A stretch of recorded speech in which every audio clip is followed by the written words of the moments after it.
Hey everyone, happy Friday. It's a little casual Friday here, TPUSA Live. Welcome, I'm Jon Root. Morgan Sagers is back, how are you? Yes, hi John. I like your shirt. Where'd you get it? I got it from shoptpusa.com. Oh, same. Ever heard of it? That's really weird. What a coincidence. Do you have a promo code or something you want to throw out there? I have a promo code for America Fest. Ooh. Morgan, 25% off. And America Fest is coming tomorrow. I can't believe it. It's crazy. And then you can still get tickets. I mean, you can use promo code Morgan. I think that's typing out way too much. Or you use promo code John. Nope. Jon.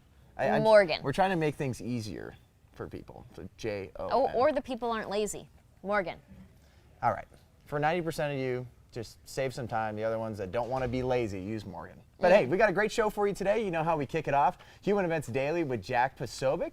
He's got millions of downloads. He was just on The Open the other day and I think you got a little bone to pick because you were supposed to host with me and then Jack showed up. Yeah, you know, I'd like to think that John and I are like a Regis Kelly or like a Regis Kathy Lee kind of situation, and then Jack Posobiec walks into the studio and I am asked to take my mic off. John does not defend my honor and I am booted. And then I'm asked to come right back because I am just a puppet for these people apparently, aka John. Well, this is going to be a fun 3.5 minutes here, so this is good. I'm sorry, okay?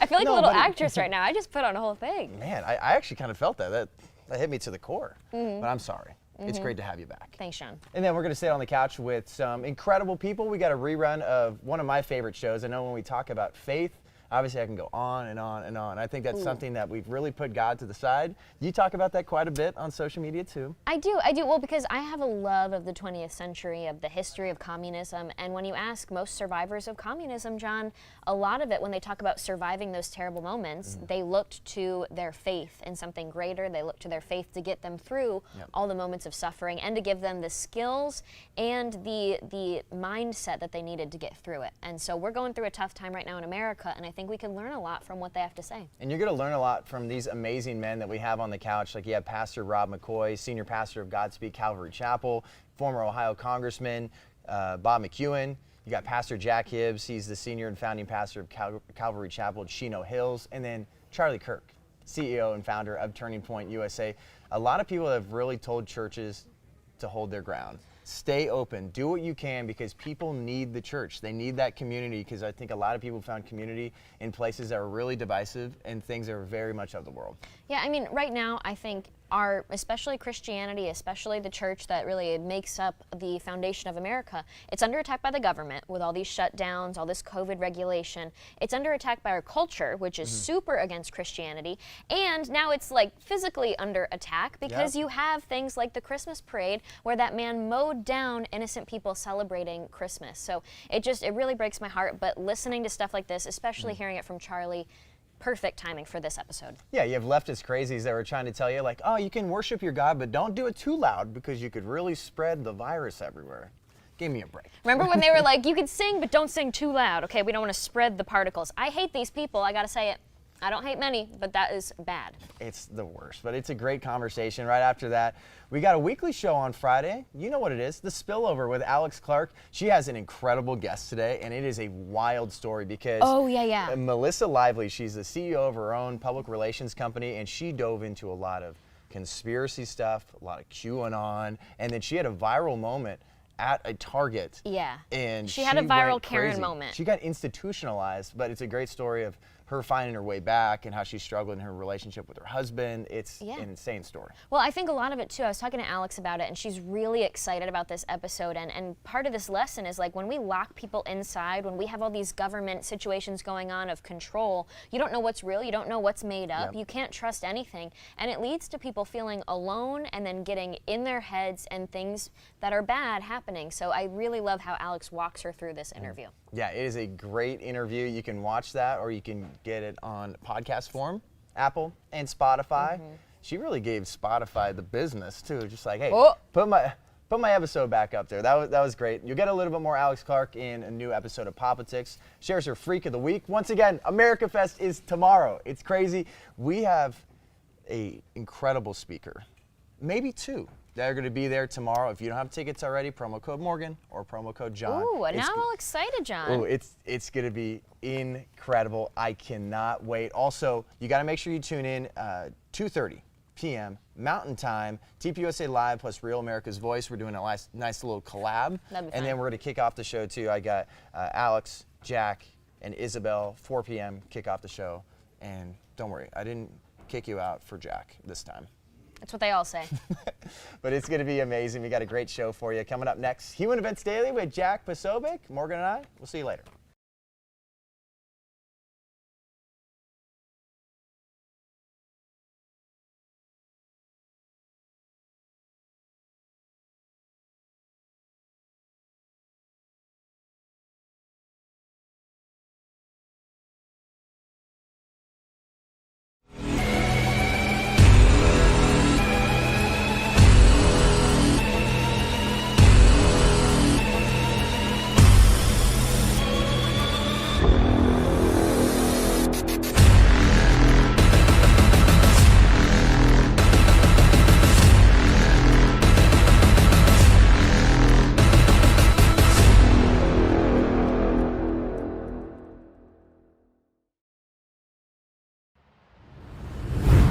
Ladies and gentlemen, welcome aboard today's edition of Human Events Daily, powered by Turning Point USA. Today's top stories. The Santa Fe police have issued a search warrant for Alec Baldwin's phone. I told you, Alec, I told you that we were not done with you. Next, Ukraine President Zelensky's approval rating has dropped to 28% domestically amid the border crisis with Russia and corruption allegations. Third, the FBI operation against the Michigan militia, their case is falling apart due to entrapment questions and misconduct. And then finally, the Salvation Army, and my heart really breaks for this story. The Salvation Army, which has done such great work in the past, they've been ditched by donors and volunteers after calling their supporters a bunch of white racists. All of this and more ahead, Human Events Daily.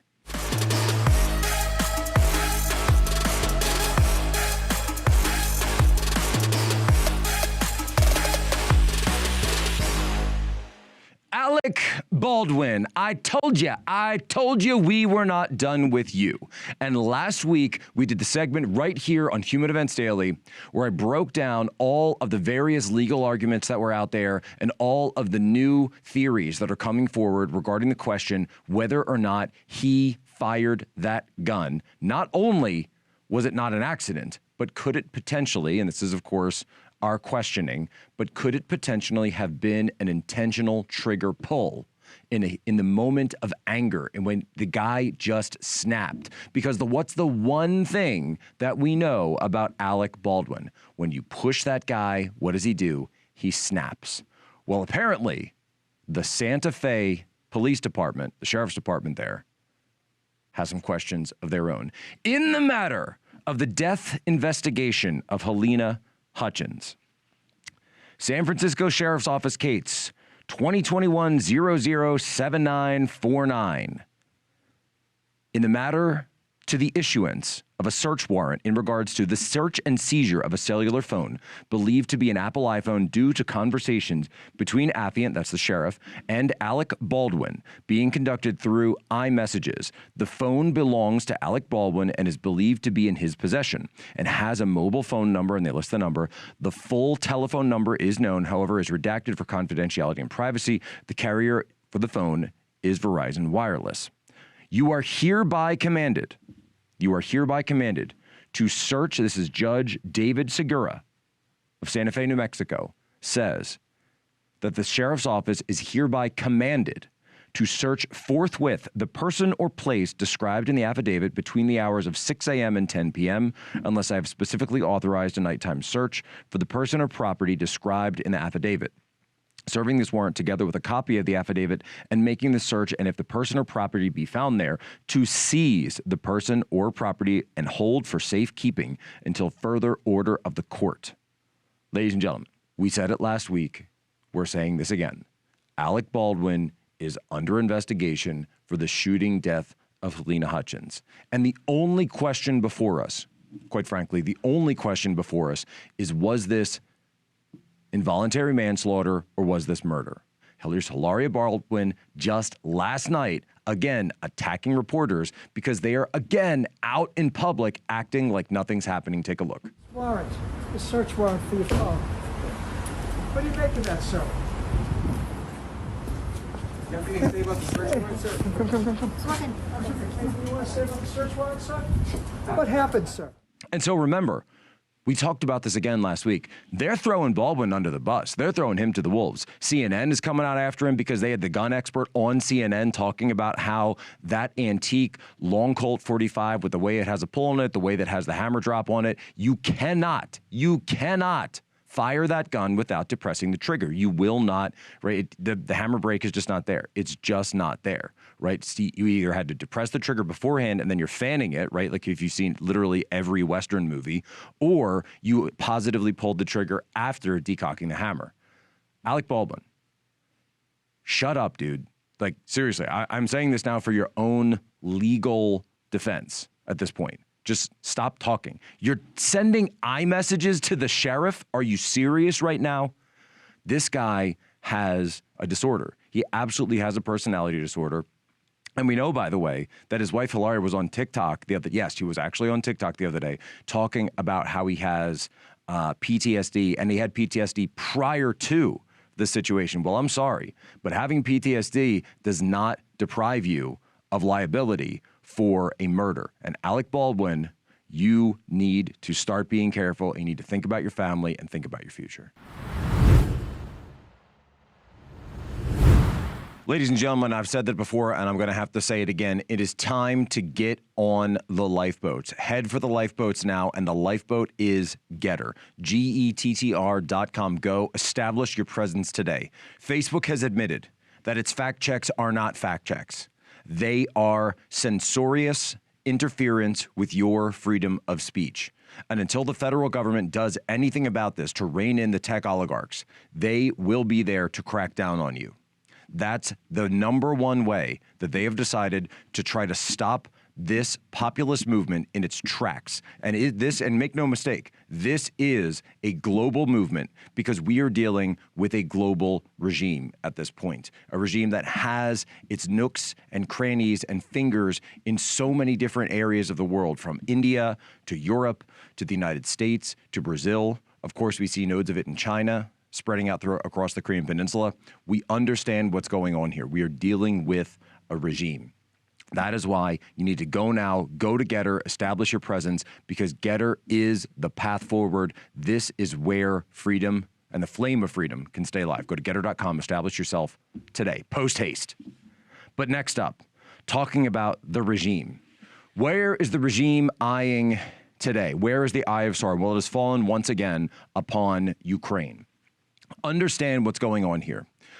While President Biden's domestic policy is completely in shambles, his presidency in less than 1 year has completely fallen apart. His domestic agenda is a joke, and we've seen what's happened to his foreign policy when we saw the signs, the videos, the destruction, the death, and the depravity coming out of the collapse of Kabul, the fall of Kabul. Understand what they are trying to do now, what they are talking about the most senior levels of the White House, and Human Events Daily can report this, is that they are going to try to use Ukraine as a distraction from everything that's going on domestically and internationally. They think now is the time that they can make a huge push to bring Ukraine into the fold. Remember, Ukraine is not a member of NATO. They're not a member of the United Nations. And yet, what do we see? We see the head of NATO over there in Ukraine today. Right, this whole week he's there saying essentially that if Russia is to make a move in eastern Ukraine, in these separatist areas, they're calling themselves, these self-autonomous people's republics, right? They are declaring themselves essentially that NATO is a de facto guarantor of the protection of the borders of Ukraine, right? So instead of defending the U.S. border, instead of defending the southern border, where I'm sitting in Phoenix, Arizona right now, my family is very close to the U.S. southern border, right? Especially compared to Washington, D.C. They're not defending the United States border, but they're caring very deeply about the border of Ukraine. Listen to the head of NATO talking about this just this week.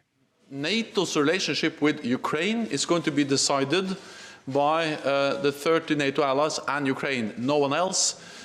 We cannot accept that Russia is trying to re-establish a system where big powers like Russia has spheres of influence where they can control or decide what other members can do. So that's the short answer. But we just got word out of the Wilson Center on this. And the Wilson Center, they focus on democracy. They focus on what's going on. I mean, this is a very neocon kind of blog, right? But I go and look at this and it says Volodymyr Zelensky, who is the current president of Ukraine, right? So you had Yanukovych, who was, like him or not, Yanukovych was a democratically elected president in Ukraine. He was overthrown in the Maidan color revolution in 2014. He then later fled the country. Then Viktor Poroshenko, an oligarch in his own right, who originally was pro-U.S., but then essentially he just became pro-Poroshenko, was installed as the new president of Ukraine. Following his end of term in office, Zelensky became elected. Zelensky got 73% of the vote when he was first elected, but now we look at polls and Zelensky is down in just less than 2.5 years. He's down to only 28% approval. What is going on? Well, according to the Wilson Institute, it says that his image has that originally he was told that they essentially sold himself as a radical alternative to political cynicism, but he has turned into a just like all the others politician whose political support is waning. And remember, this was a popular guy. He was an actor actually before he came in. This was a fictional character. He was sort of a Mr. Smith Goes to Washington kind of guy. That was his total household ID, name ID before he became elected. But his approval rating is dropping and dropping and dropping. And why? They answer it. At the midpoint of his presidency, Zelensky himself has destroyed his image as an alternative politician. Here's what he did.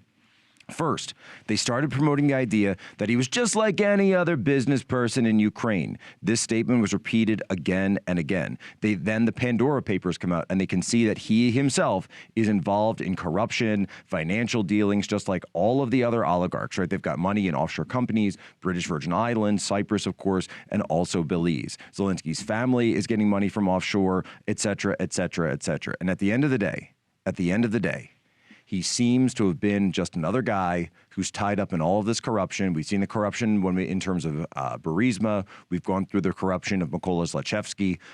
Everything that is being run in the government of Ukraine right now is completely corrupt. And the U.S. is looking now to exploit that situation to prop up the Biden administration's flailing approval rating here at home domestically. Are you paying attention yet? Well, this is crazy because here we are, right? I think for the second time in 2 weeks, and I am going to quote BuzzFeed News. I know. We did this the last time, and people were very upset. They said, well, Jack, why Poso, what are you doing? Why are you quoting BuzzFeed? Why are you getting involved with these guys? These are not our friends. Like, I know. But there's a couple of things, and I explained this last time. I'll explain it again. There are some Gen Xers at BuzzFeed News that still have this kind of mentality where it's not that they're just dyed-in-the-wool leftists, it's that they're anti-authority.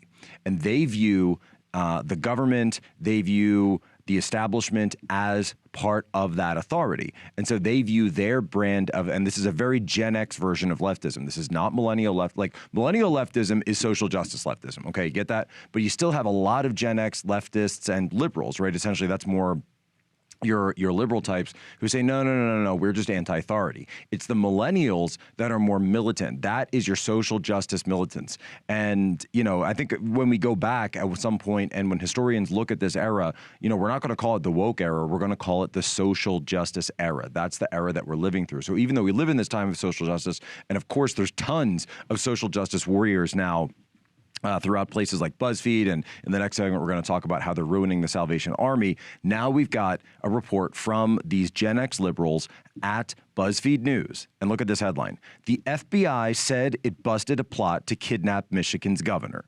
But then things got complicated.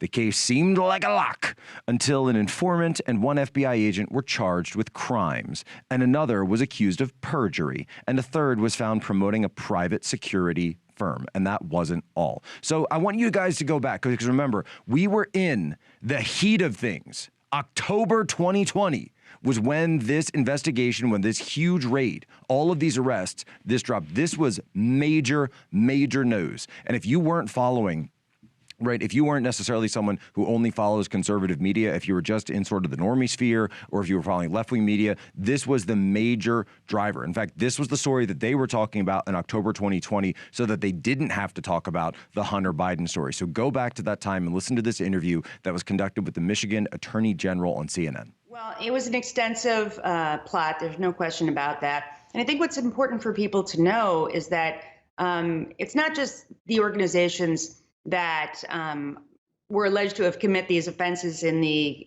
both federal and state complaints. There are many groups operating out there. And if you recall, the director of the FBI has stated quite clearly that domestic terrorism is one of the biggest threats that we have ongoing to our security in the United States. And I think that this case really demonstrates that. But the fact is, there are multiple groups that are operating across multiple jurisdictions in many different states. And it is something that we need to be very concerned about. And you really have to go to BuzzFeedNews.com. We'll put this link in the show notes. I've tweeted out. A lot of people tweeted out. But there's so many good lines and there's so many good quotes in this thing to talk about how this entire thing was an FBI entrapment operation. Right. And I know we've covered this before, but essentially what was going on is people thought that they were joining like a militia to go. They thought it was a gun group. Right. We're going to go and learn tactics. We're going to learn, hey, these guys have military experience. They have some training. We're going to go out in the woods. We're going to learn to shoot, move, communicate. We're going to learn some basic tactics and basic drills. We're going to go do this stuff. And listen to this line. Right. This line just I think of all of it, this is the one that jumps out at me. In the Michigan kidnapping case, at least a dozen confidential informants, as well as 2 or more undercover FBI agents, helped gather evidence against the 14 men who were charged. So, wait. A dozen confidential informants plus 2 or more undercover FBI agents. So that gets you to 14. So it took 14 informants or agents for the FBI to gather evidence to charge 14 men who were charged in this thing. So 14 defendants, right? That's a 1-to-1 ratio. You've got one handler, one FBI informant or agent per person charged. Do you have any idea how much time and money it took to put together this entire entrapment operation? This is insane. This is completely insane. And understand, ladies and gentlemen, this is what your government is doing. This is what your tax dollars are paying for. This is what Chris Wray is focused on. He's not focused on the domestic terrorists that were burning down our cities all last year. No, he's running operations like this. Ladies and gentlemen, thank you so much for continuing to support us, continuing to support the podcast. The way you do that, the way you keep this work going, you go to mypillow.com, you use promo code POSO. You've got so much there. We've got, by the way, the dog beds. They just sent me a message this morning. I got a message from the guys at MyPillow. They said, Jack, the dog beds have been selling so well. And I said, why is that? And they said, look, because people, they've already bought stuff for their families. They bought the robes, they bought the slippers, they bought the towels, the toppers. But they remember that man's best friend, right, your best friend at Christmas time deserves something a little bit special, a little bit nice. So people are going in, they're buying the dog bed. So I say, go to mypillow.com and don't forget the dog beds. All right, there, I said it. Next up, Human Events Daily. I believe this is an exclusive because I haven't seen anyone been able to post this, any video anywhere yet. And when I found it last night on the Salvation Army YouTube page, it only had about 400 views. These guys say, so remember what happened with the Salvation Army. They said that they put out a statement that was just, it was an internal document calling their supporters to apologize for their white racism. And they said, no, that was just an internal thing. We don't believe that. So I said, okay. And I went to their YouTube page. How many of you knew the Salvation Army had a YouTube page? See, this is why you watch Human Events Daily. We went to this thing and I scrolled back to summer of 2021. And what did I find? A 35-minute seminar of them extolling full-on critical race theory. Let me play a clip of this. And 2 terms that I think need a little clarification is equality and equity. Many times we seem to use them interchangeably, but there is a difference between the two. Equality means each group or individual is given the same resources or access to opportunities. Equity recognizes that each person and/or groups may have different circumstances. These circumstances may impair their ability to achieve equality and allocate or tries to allocate the exact resources and opportunity needed to bring everyone to equality. Look at this picture. Many of us can recognize inequality. That is when none or limited resources are made available to a specific group of people. We can see that it cannot be righted. There cannot be a level of justice unless there is significant change. Equality is when something is done to give equal access, but things may still be greatly out of whack. Those people in favor from the beginning may be given initial advantage at a disadvantage to others, so there is no real equality. Equity is when we take into consideration the needs of all and we attempt to right the injustice. And what's been the result? From the Washington Examiner, the Salvation Army is ditched by donors and volunteers after the disastrous release of their anti-racism guide. Salvation Army chapters across the country are reporting massive shortages in volunteer hours and toy donations. 20,000 volunteers down, 33% of the charge. And look, let me just say something, right? What a horrible disgrace. These people get involved. These social justice warriors, these infiltrators and interlopers get involved with a fantastic organization like the Salvation Army that is a Christian organization that stands up for what's right. And they do great things for people in need. And then you start pushing stuff like this and you steal that organization's name, that good name, and use it to further your own political agendas. You should all be ashamed and you should all resign in disgrace. All right, that is all the time we have. This is, by the way, our last episode of the week, but I will be going into America Fest, which starts tomorrow. Guys, I've seen the stage for this thing. It is going to be absolutely amazing. I think it's the largest stage that's ever been seen before in the conservative movement. When you guys see this thing, you're going to absolutely blow your mind, all right? So go check out America Fest this entire weekend. I'm going to be broadcasting live from there. We've got a lot of special events, a lot of special guests, so just stay tuned. This is going to be all over the place. But before we go, today's moment of history it's a fantastic one. It's an excellent one. It's so American. Today is the anniversary of the Wright brothers' first flight at Kitty Hawk, North Carolina, 10:35 a.m., December 17th, 1903. But I want to say something about the Wright brothers. They were high school dropouts. They didn't go to college. They didn't have some prestigious degrees. They weren't saddled with years and years of debt and gender studies programs. No, they were two guys who did their own research and literally broke the bonds that shackled them to earth and took to the skies. What could be more American than that? Ladies and gentlemen, you have my permission to lay ashore.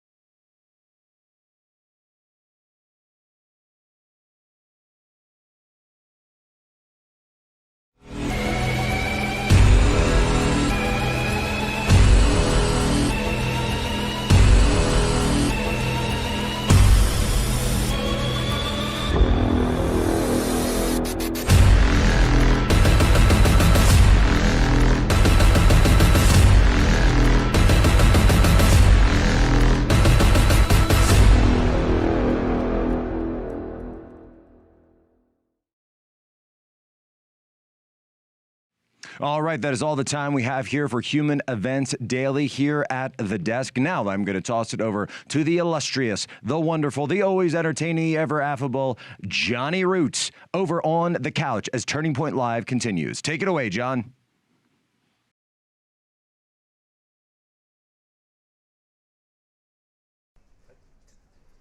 Hello and welcome to TPUSA HQ in Phoenix, Arizona. I'm your host, Jon Root, and this is a special faith edition of TPUSA Live. No matter where you are in your faith journey, we're so glad you're here. Let's check out the rundown. We'll start things off by introducing you to our star-studded lineup, including TPUSA founder Charlie Kirk, joined by Pastor Jack Hibbs, Pastor Rob McCoy, and former Ohio Congressman Bob McEwen. Next, we'll fill you in on how America was built upon Judeo-Christian faith. Our guests will explain how our founding fathers knew our country and its citizens had rights that pre-existed government.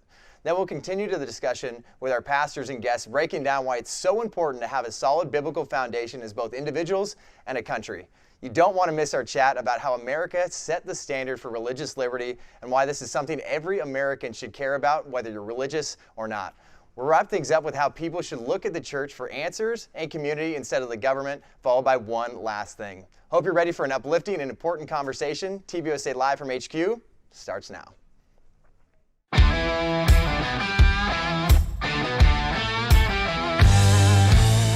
Authentic, unfiltered, grassroots content and conversation every weekday. Live from Phoenix, Arizona at the Turning Point USA headquarters, this is TPUSA Live. Welcome back to TPUSA Live. We obviously have a star-studded lineup I'm going to tell you all about, but before we dive in, I have a quote from John Adams from a letter he wrote to his wife talking about America and its independence. And here's what it says. I'm apt to believe that it will be celebrated by succeeding generations as the great anniversary festival. It ought to be commemorated as the day of deliverance by solemn acts of devotion to God Almighty. It ought to be solemnizing with pomp and parade and shoes, games, sports, guns, bells, bonfires, and illuminations from one end of this continent to the other from this time forward forevermore. I can't think of a better way to start because America is a beautiful place that had influence from the Bible and Judeo-Christian values, but it's time to introduce you to our star-studded lineup. First up, we got Charlie Kirk. He's the founder and president of Turning Point USA, my boss man, also the host of the Charlie Kirk Show. Also the host of the Charlie Kirk Show, which regularly ranks among the top 10 shows on Apple Podcast charts. Congratulations on that. And in 2019, Charlie was granted an honorary doctorate from Liberty University, and his social media reach is over 100 million people per month. And you know what Axios says about you? The top 10 most engaged Twitter handles in the world. So you're doing some incredible things not only for the faith, the church, and the conservative community, but what role does the church have in preserving our freedoms as Americans? And what are you doing to help that cause, Charlie? I'm going to do more listening than talking here because of all the amazing people we have. Got to know Jack really well, and Rob, who is the man and is my pastor. And so just get to know so many different pastors. Thanks to everyone here. And of course, Bob, who we've had a lot of fun together throughout the years. Just quickly, we have Turning Point Faith, which is trying to reawaken, strengthen the church to try and get recommitted to these ideas of what is the proper role of the church in America. The first Great Awakening founded America, and we don't always tell that story. Whether it be George Whitefield, Jonathan Edwards, Jonathan Mayhew, many of whom inspired the founding father generation of Benjamin Franklin, John Adams, and many others. And the church has always been instrumental in saving America from going towards collectivistic or moral decline. And we're here to try to talk about that, highlight the good pastors, and get us back to liberty. Exactly. And then also, too, we got Pastor Jack Hibbs here. So he's a senior and founding pastor of Calvary Chapel, Chino Hills, located in beautiful Southern California. Yep. At least the landscape's beautiful. That's we won't right. talk about the other stuff. We're changing that, though. But today, your church ministries weekly reach over 10,000 people, and that's on campus and to millions of people across the globe. So real quick, I know we got to get to everybody else. Sure. Did you always want to be a pastor? No, absolutely not. Started a home Bible study just out of the sheer desire to have fellowship, really. We had moved out of Costa Mesa and opened up a Monday night Bible study, and little did we know that people would come eventually, like you just said, John, by the thousands. Yeah, and well, we're so glad you're here. And also, sitting next to this guy, you might have better hair than I do. I hope my hair looks like that. He certainly is better dressed and always will be. I can guarantee that. But we got Bob McEwen here, so he's so you served 9 terms in both the Ohio and U.S. House of Representatives. You've been a part of the Department of Defense Science Board, Permanent Task Force for the Threat Reduction for Department of Defense, member of the U.S. 1776 Commission, and then right now you serve as the Executive Director of the Council for National Policy. How has faith played a role in all the positions that you've had? There's only 2 worldviews. One is if a person thinks they're God, then they're the ones that decide what's right or wrong. Mm-hmm. But God said he's God. And so we make a decision sometime during our lifetime as to whether or not what I say is right or what he says is right. Our founders said we can all get together and we can say what's right, but we hold these truths to be self-evident. Amen.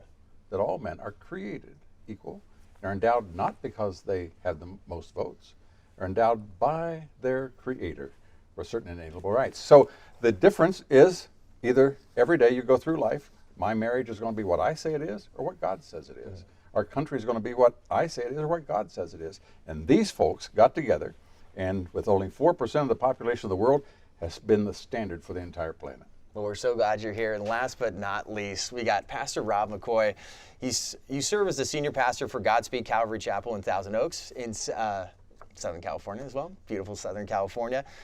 You've been there for over 2 decades, and then you've also served as mayor in 2019, and then you moved on from that position, but you've done a lot for the church community.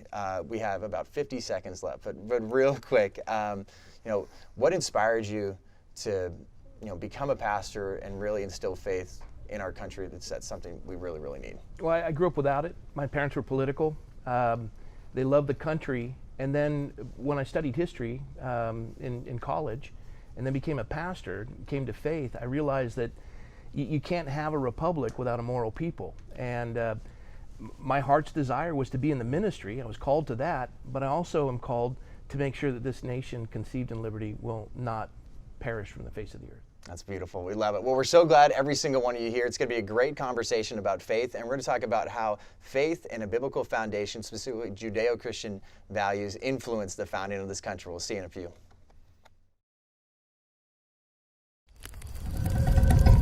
In these United States of America, this great country of ours, we American Indians, we can be anything we want to be, except American Indians. A lot of the soldiers were very aggressive, so the women did get raped. What we call huelte. Huelte means a place of suffering, dying, starvation, nothing good. Just like the Nazi concentration camps. I didn't realize how corrupt things were. I didn't realize what kind of environment we were living in. We had no running water, we had no power. They de-incentivize people from, opportunity. That's why our suicide rate has climbed up astronomical rates. I moved from the poorest county in America, the Pine Ridge Indian Reservation, to the richest area in the country, the Navajo Indian Reservation. There is no difference. The poorest and richest reservations in our nation suffer from identical problems. This is not anything new. This is an everyday occurrence in all tribal governments.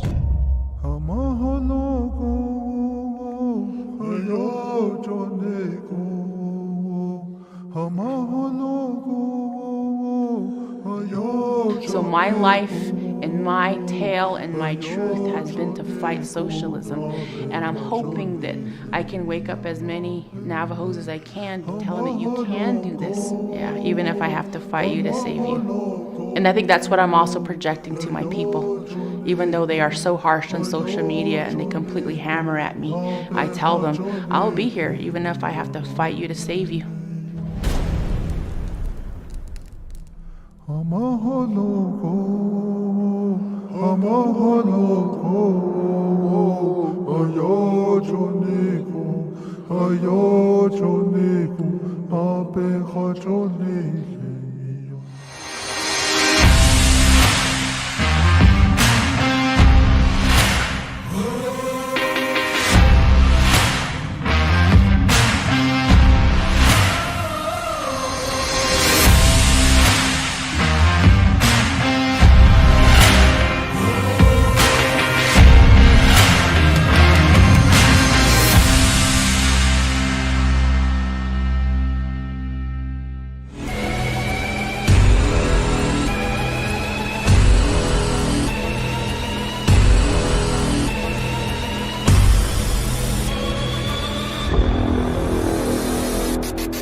Welcome back to TPUSA Live. We have a special faith edition. We got Pastor Rob McCoy, Pastor Jack Hibbs, Charlie Kirk, and former Congressman Bob McEwen. So we have to talk about how Judeo-Christian values really influenced the founding of this country. We're going to talk a little bit later about individual rights and what this really meant to really build a prosperous and the freest place we've ever seen in the history of the entire world. But at the same time, too, when we talk about how this country was founded, founding fathers. But we know the founding fathers, they weren't religious leaders that were building a church, they were building a country. So when you're speaking at Freedom Square and speaking at just different churches, like how do you go about making sure that people know the truth behind how faith influenced the founding of this country? Yeah, I mean, the founders were an interesting bunch of guys. They had diversity of opinion on a lot of different things, and it actually kind of represented the final kind of solution of what the Declaration and the Constitution ended up being, which was this kind of balance between the fruits of the Enlightenment and things of antiquity, which is basically what America was and is. 55 of 56 of the signers of the Declaration were Bible-believing Christians. We know at least 15 went to seminary and were active pastors, probably even more. Jack would be able to know the exact numbers. But these were all people that were studied in the classics and studied in the Bible. And this idea of a nation, the idea that the divine right of kings or the mandate from heaven does not actually instruct how you form a government, is really kind of changed the way that changed the course of human history. And so God is mentioned 4 times in the Declaration of Independence. God's blessing is mentioned in the Constitution, which is to secure the blessings of liberty in the preamble of the Constitution. And the Founding Fathers knew that without a moral and religious people, that a constitutional republic cannot exist, as John Adams said. And then that morality and virtue, that comes from the Word of God, though. And that comes from Judeo-Christian values. So, Jack, you talk about this all the time at your church, too. Yeah, we have such a privilege in America because, as Charlie just said, the entire experience was something that the world had never seen before. But why is that the case? So you mentioned the ancient documents. You think about the Magna Carta. You take time to look at that. You look at the Mayflower Compact. Yep. So when our founding fathers talk about how we got here, it's interesting to know that the Pilgrim Fathers, our founding fathers talked about those Pilgrim Fathers being the ones that laid the foundation. So it's quite an awakening for somebody to realize that the United States is this Judeo-Christian foundationally established nation, not to be some Christian entity, but to offer freedom to all people. They recognize that all men are in fact created equal. Yeah, and then also too, like Pastor Rob McCoy, this is something you guys are taking over Southern California, talking about this like at your churches too. But it's self-evident that we were created in God's image. We're going to talk about that a little bit later too. We're going to talk about the Mayflower Compact, how some of that verbiage is inside of some of those founding documents too. But when you think about that, like individual liberties, what does that mean to you, and how do you preach that? So the Apostle Paul said, "Stand fast, therefore, in the liberty for which Christ has set you free." And liberty is not man's idea, it's God's idea. And freedom is having choices, but liberty is doing what's right. And the idea is you find the freedom when you apply these truths that are self-evident. We're all governed by natural laws, the laws of nature, and nature's God. And when they said these truths to be self-evident, life, liberty, and the pursuit of happiness, happiness is the highest virtue according to Aristotle. And the idea is that's virtue, that's pursuing the good, what we're created to do. And our founders understood that, and they wanted to create a culture and a society where that would be emphasized. And then that's something I didn't forget about you, Bob. Don't worry, we're coming to you right here, right now. But that goes off into inalienable rights. So we know that, like, once again, too, every single person, like we talked about earlier, does not matter where you're at in your faith journey. This should mean something to every single American. We talk about we are instilling these Judeo-Christian values that we are. So John, you and I get to listen to them because they understand exactly how it works. And what Rob just said about liberty comes from God. Why is it that when a person is seeking liberty in Havana, they wear an American flag? Why is it in Tiananmen Square, when they want to be free, they make the American Statue of Liberty? Why is it in Hong Kong, when they're demonstrating, they wear the American flag? America stands for liberty. Why? Because it stands with God. It doesn't. Its rights don't come from a monarchy. We're not like Mexico. We don't have some crest on our flag from some great powerful entity. It's stripes that represent people that were made by God, equal in his sight, and committed to his goals. Now, when they do that, then the rest of the world looks at it and we prosper. Our founders knew it, and that's why they relied upon it. Mm-hmm.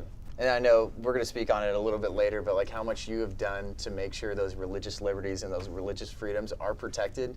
You're doing amazing work. But Charlie, I know this is something you talk about consistently. Is like the founding fathers knew that we needed to instill these values, or else we get into an idea of nihilism. That basically, hopefully, we create a nation that is, free and prosperous, and we can get away from just the overreach and the power that we're fighting against. Like, no, like you are valuable, and this is how we're going to instill those values in these founding documents. And the founding fathers pushed that consistently. Yeah, they knew that absent morality, tyranny will sink in very quickly. They knew that if you just kind of had this small L libertarian way of governing yourself, that will quickly become, authoritarianism.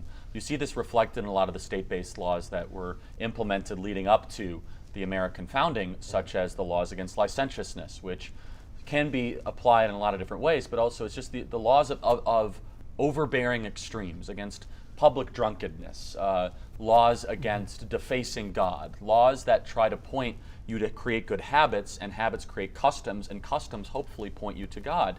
And you really think about it deeply, liberty is not sustainable if you do not have people that are producing habits and customs that are in alignment with his commands. And Rob and I talk about this, Rob does, and I listen, Galatians 3, and Rob, you could pick it up in just a sec on this, but just to kind of reinforce the point, though, is that the Founding Fathers, they really struggled at first with this balance between what do we have in the law that creates habits, and then what do we have as a non-interference principle?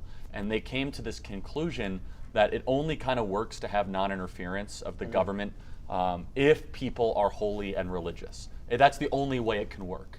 And we see that every time if the government massively disengages and there's no moral backstop, then you're going to have utter and moral chaos. And Rob, you mentioned Galatians 3. Yeah, so Galatians 3 is the law as a guardian, a school teacher to point us to Christ until faith comes. So our founders realized that the application of the law, looking at the Pentateuch, and seeing these laws, applying them to their own nation, that if a man can't govern his own life, he won't be able to govern a nation. So if we're accountable to God, then we're accountable to each other. And that brings freedom. And when Moses gave the moral law, the 10 Commandments, from that came civil law. And so we have to be right with him and right with each other, and that's what gives us freedom. Because freedom, the law is a wise restraints that make men free. You apply restraints towards evil in order to pursue excellence. And that's what Charlie was alluding to, and that's the idea. And when John Adams said this is made for a moral and a religious people, it's wholly inadequate for the government of any other, talking about our Constitution, how do we know that? Well, some folks actually left America to form a country in Africa. They named it Liberia. They took the American flag. You can look it up. It's red, white, and blue. It's the stars and stripes. They named the country, the capital, after President Monrovia, and they took the American Constitution. But it was made for a moral and a religious people. It's wholly inadequate for any other. And when they didn't have the morality, then Liberia is one of the poorest nations on the planet. So it wasn't just the Constitution that did it. It's the understanding that God, doing it God's way, that makes it work. Yeah. So it's the form and matter, right? So the form is the Constitution, the matter is the people that hopefully are pursuing righteousness. Yeah, it's exactly awesome. John Adams and Horace Greeley said basically the same thing, and that is, if a nation were to adopt the Bible, that nation would prosper, that nation would do well. And it's interesting, Bob, what you just pointed out, because they had all of the colors and all of the intent, but without the God. And that is so very important. It's Jefferson who says, regarding the concept of liberty, that none of us would have understood it if it wasn't for Sam Adams. He said Sam Adams was the spirit of the American Revolution, but it's Adams who says that he got it from the pulpits of colonial America. That's awesome. And then I think it's so great that we're constantly talking about freedom, and people feel so much freedom and value and fulfillment through the Word of God. And we're going to talk about that a lot more too, but it was a good teaser, Charlie, talking about church and state. That's exactly what we're going to be talking about next. Every time you hear that, you think about separation of church and state. How do these fit together? We are building a country, but we also want to make sure we have these values, and these values that really, really are going to make us prosperous and free. but we're going to talk about how those individual things should be working in tandem in our next segment. I'm so excited. Bob, Rob, Jack, Charlie, we'll see you in a few. Lipstick is red, woke faces turn blue, cinnamon rolls are queens, I've got pop culture for you. All the juicy, wormy, newsworthy 411 is coming to you every single day on POPlitics at its new home, TPUSA Live. It's like Barbie's dream house, but bigger and pinker.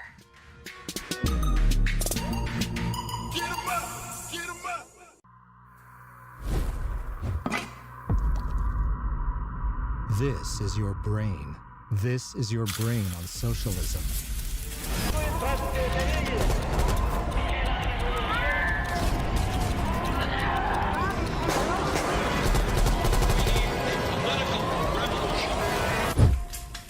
Any questions?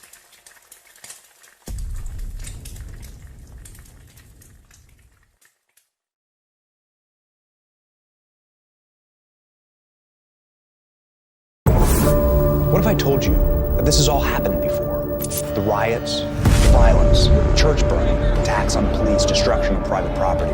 My name is Sammy Steigman. I am a Holocaust survivor. This is the reality of what happens when you have capitalism that goes to socialism. El socialismo no funciona. El socialismo no funciona.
Well, welcome back to TPUSA Live. Once again, this is a special faith edition of TPUSA Live, live from Phoenix, Arizona at TPUSA HQ.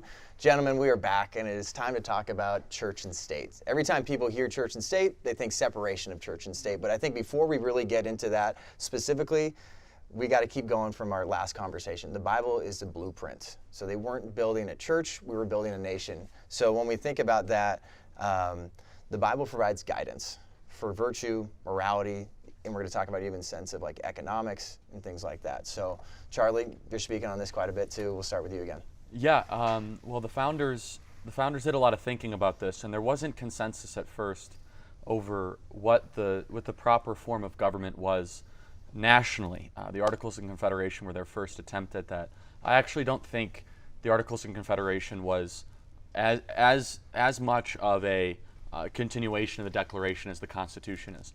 If you go back to the Declaration, every complaint they put in the Declaration, the Constitution solves. There's a divine connection between the two. Whereas King George does not listen to our requests because he is pandering to foreign governments, right? Which was kind of talking to Quebec. Or King George is putting on taxes and seizures that are unruly and without the consent of the governed, right? So every complaint in the Declaration was solved in the Constitution, which is a very important thing that isn't always mentioned. But yeah, this idea of separation of church and state, it's nowhere in our documents. I mean, there's the Establishment Clause and the Free Expression Clause, and sometimes people are afraid to talk about this because they act as if I'm arguing for a theocracy, which is a very specific form of government that I'm not arguing. What I am saying, though, is that the Founding Fathers never envisioned a time when the church was not the counselor to the king, actively involved in giving advice, in giving wisdom, and having their congregations running for office and being involved in the creation of the government. That's been totally lost. And so there's freedom of religion. There's not freedom from religion. That's a big difference. And that is one of the big atheistic movements of the last couple of years. I know that we're on tight segments. No, you're good. But with Romans 13, both our pastors here, that's something that people are constantly looking at. We look at the Bible as our foundation about how we're going to go about and govern the people. But Jesus is even saying, like, give to Caesar what is Caesar's. So when people are thinking about that, how we're going to chat a little bit later about what's going on, like exactly like in our world, but talking about this founding of this nation. When we look at Romans 13, how do we go? When you look at Romans 13, it is very, very clear, if we just slow down and read it, that Paul is announcing that God has placed in power those authorities to exercise that which is good for the populace. It's to have good leaders that are doing good things. And how do we know if they're doing good things or not? The Bible is the standard. So we obey our leaders, but when they go against Scripture, well, then Acts chapter 5 is very clear. It's time for us to obey God rather than man. So you just said it. All the answers are there in Scripture. We need to be careful, though, that we let the Scripture speak and not try to speak into the Scripture. Let it talk to us. Yeah. And then, Rob, do you want to talk about how Romans 13 applies in a constitutional republic? Yeah. So Jonathan Mayhew, who you invoked earlier, Charlie, he died in 1766. But he did an exegetical teaching on Romans 13, and he pointed out when the authority ceases to do good, they cease to be the authority. And so he coined the term, disobedience to tyrants is obedience to God.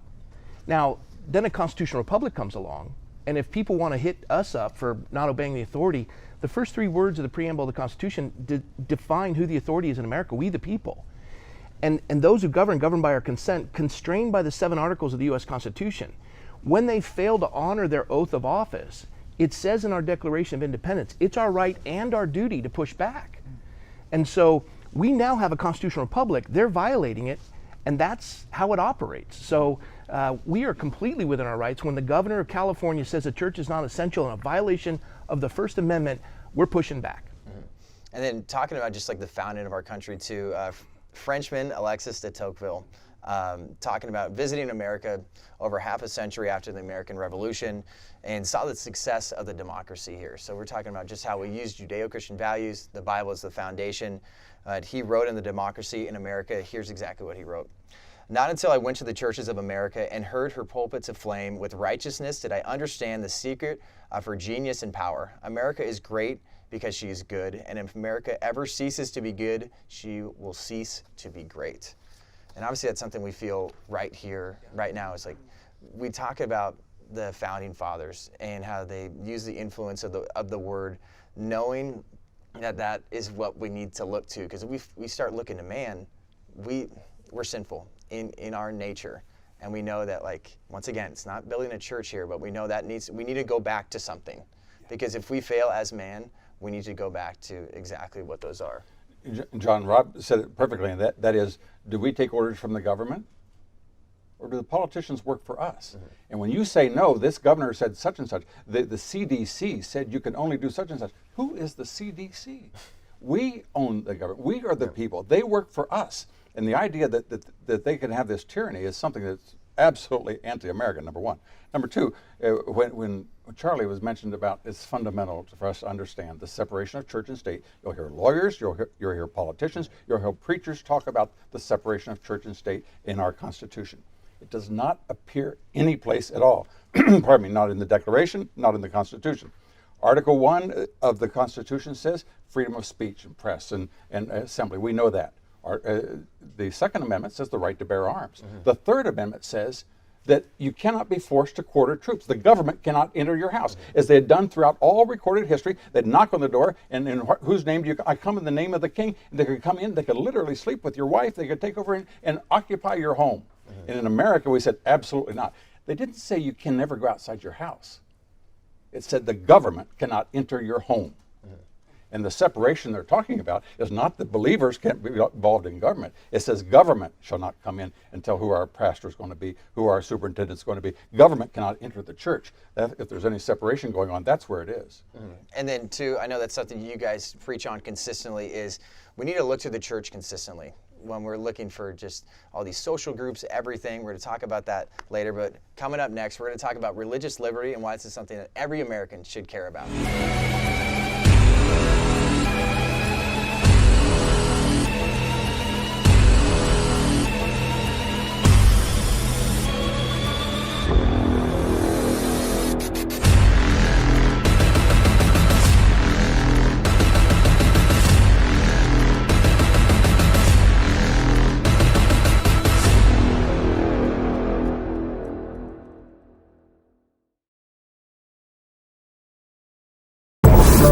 What if I told you that this has all happened before? The riots, violence, church burning, attacks on police, destruction of private property.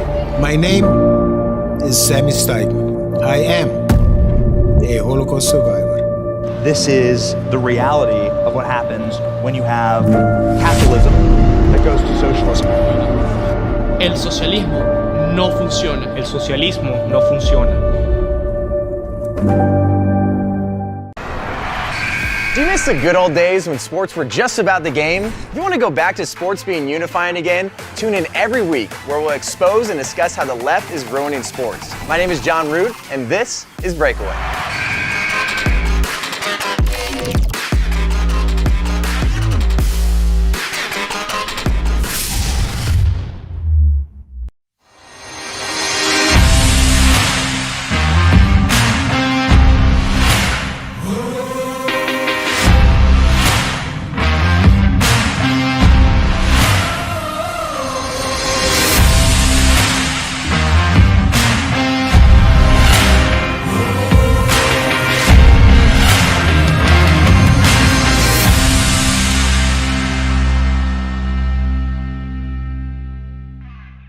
Do you like guns? Do you like ammo? Do you like suppressors? Do you like freedom? Do you love America? Do you like baseball? Do you like rifles? Do you like 9mm? Do you like pistols? Join me, Paige Rue, every week on Reloaded.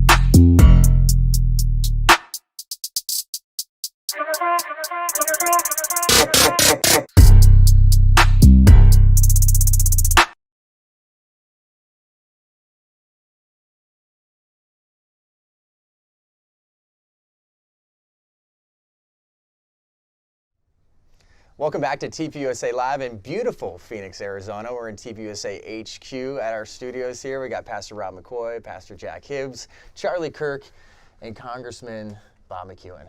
Gentlemen, let's dive into religious liberty. So we've been talking about how we have a biblical foundation, Judeo-Christian values that influenced the founding of this country. The founding fathers utilized that, but also at the same time, they were saying that there needs to be a religious liberty. We're not forcing you into a specific religion like Europe was doing a little bit. Here, it's saying that you can worship who and what you want. Obviously, we're in the same boat here. We want people to worship the God of the Bible. But why did they put such an emphasis on this? Yeah, so federally that was the case. State by state, there were state-based churches that were affiliated. Now, the enforcement was very laissez-faire. If somebody decided to go be an atheist, they wouldn't come knock on your door. But it wasn't tolerated, for example, in what was then Baltimore, Maryland, which was the Catholic colony, if you would just kind of go up and start saying bad things about the Pope. They would say, go to a different colony and do that. Now, that seems harsh and legalistic in today's time, but you could understand the intent. The intent was that they feel as if there was slippage from this kind of construct of Christian morality. Then all of a sudden, this experiment in self-government would kind of fall apart. We were talking about Rhode Island, which was founded by Roger Williams, who was a pastor. He was a preacher that founded one of our states. And all of our Ivy League schools were at one point actually all religious institutions. The Church of England founded William and Mary, Georgetown, I believe, as well. Anyway, I could go through the whole gauntlet of it, but you're right. There was this allowance by the founding fathers to say, hey, federally, if you do want to be passive and stay away from doing religious, worship, that's fine. However, we are going to say that there is a better way to live, that there is a way to properly order your life. And I only say this because I might want to make sure that people understand the founding fathers were not agnostic to the human experience. Even Benjamin Franklin, who is accused of being a deist, I have my own doubts about that because his best buddy was a preacher, right? Whitfield. He had the 13 virtues, and you read those virtues; they are straight out of Scripture. Right. And so I just think we have to tell the story of the founders of who they really were, which were people that wanted us to live virtuous lives. And we see that in the Word consistently, right, gentlemen, pastors? It's like, hey, you're not being forced into this stuff, but hey, we're going to give you the truth, and that's going to set you free. The founders, when they with the Enlightenment thinkers, and they'd already experienced the Reformation and all the division with the different Protestant movements, when they came to the United States, they realized the laws of nature, nature's God, so they made it simple, and they didn't want to force religion on the people, but they knew the necessity of it. So when they said, we hold these truths to be self-evident, this Enlightenment idea that truth is revealed as you pursue it, and God reveals himself through nature. And so this idea of giving us the First Amendment, freedom of the press, freedom of religion, freedom of speech, the idea is that the press reports the truth, the pulpits proclaim it, and the people live it. And they pursued that as a nation. That's why they made such an emphasis, as Bob pointed out, that they were going to be the counselors to the king, we the people. So morality, truth was critical. They wanted pursuit of truth. But they also realized everybody has something in this, in each of these denominations. So they didn't force a nationwide religion. They just gave people the freedom to pursue truth. And that's something I think of Daniel consistently. Like obviously they were exiles in a foreign land, and they realized that there was a faith foundation with Daniel. And you're talking about getting a wise counsel. Like there's a reason why these governments that might not just be living by Judeo-Christian values, they realize the importance behind this kind of stuff, and it's intriguing to them. And I feel like that's why when this country was founded, it's like, this should be intriguing to you. We're not forcing this on you. We're going to give you this religious liberty, but at least we're going to have in our founding documents, like Charlie's brought up, every single one of you talked about, that this should be at least intriguing to you, because this is providing you, no matter where you're at in your faith journey, like we want you to be free because you are made in God's image, and it is a God-given right to be free. We have to remember that those that were on the Mayflower before they stepped off, only half of them were believers. But what they recognized was, when we dropped this, Bradford leading this, when we dropped this document, this is a document of governance for all of us. In other words, we all need guardrails. And what is understood, or what should be understood, is every human being, if you're an atheist or not, there is a moral code present within you. And our founding fathers appealed to that eternal truth. They didn't deny it, they didn't invent it, they didn't make it up. To such a point they were so comfortable with that they created a nation that if you wanted to be an atheist, you could be an atheist and yet have all of the freedoms and protection and liberty that the believer has. That's confidence in what you're creating. They also had an emphasis on the Word of God. Even so much so that the government actually printed Bibles to evangelize the natives, Native Americans. Bob, talk about the Northwest Ordinance, that you couldn't become a state without teaching the Scriptures. Right, and that that's where they spoke out against having protection of slavery, where the first time that they could, they said in the Northwest Ordinance you couldn't have slavery, because the founders wanted to end something that had gone on since Adam and Eve in the garden, that this was the place where founders got together for the first time in the history of man, July 4th, 1776. That was the first time they said that all men are equal. Now, up until that time, and so that's why it's so important, every official document says, done in the two most important things: the day that Christ came to earth and gave his life for our sins, and the freedom of man, the United States of America. And so at every official document done in the year of our Lord, the 2024th or 5th, and the independence of the United States, the 244th, 45th, 46th.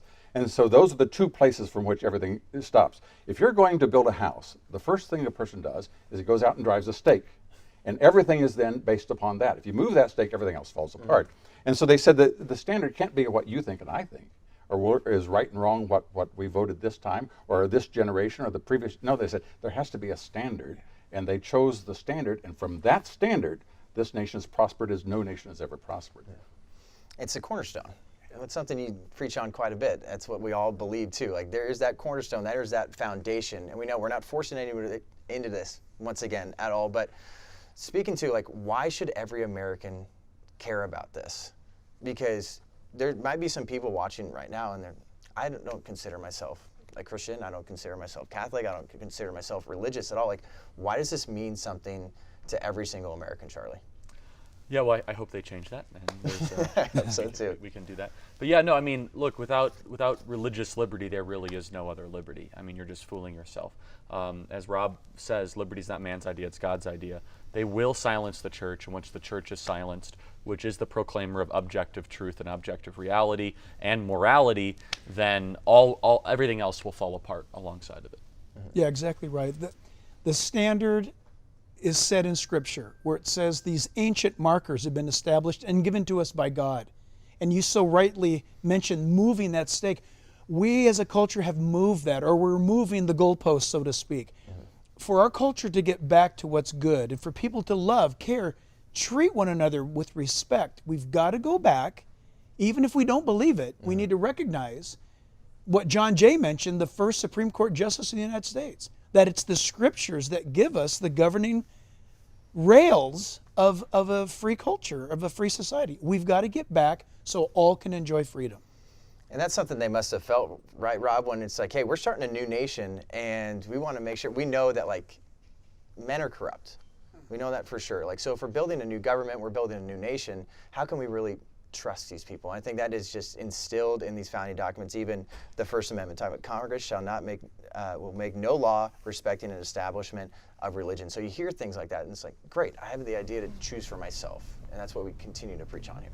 When they were putting the Constitution together, and they had an impasse, smaller states, larger states, they disbanded. They'd given up. And I keep referring to you, Bob, because I take all your stuff from you. But the prayer of Benjamin Franklin. He stood up and he quoted spontaneously 7 or 14 scriptural references. Because he obviously knew the scripture. He said that in the beginning of our conflict with Great Britain, we had daily prayer in this room. And our prayers were heard and they were graciously answered.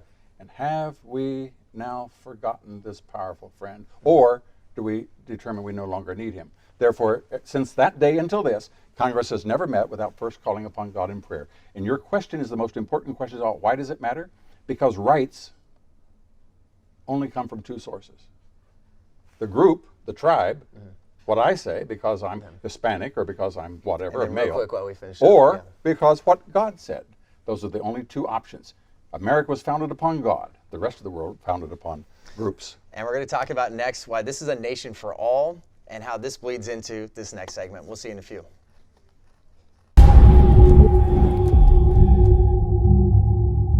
You have to ask the question, how is the most heavily funded tribe have the poorest population? Listen to me. My country is very because everything problem here. Don't have petroleum for bus and Cuban, for car, for life, for nothing. And it sucks. Socialism sucks. There's no other way you can describe it. Conservative students are considered threats to American universities, but they won't stand down any longer.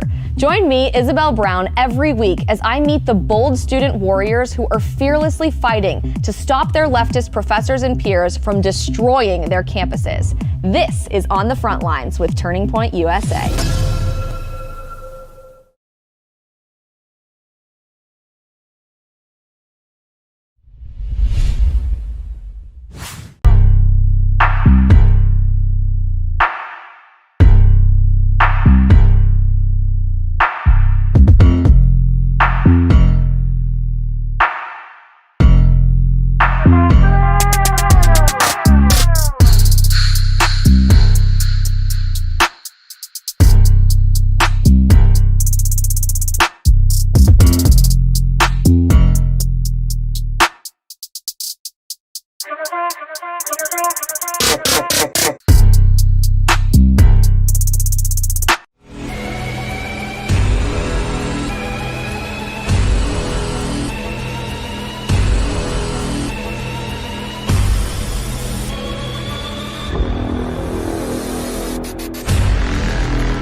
What's up, guys? My name is Jon Root, and every week I'm breaking down the top stories in sports and bringing you conversations you won't hear anywhere else.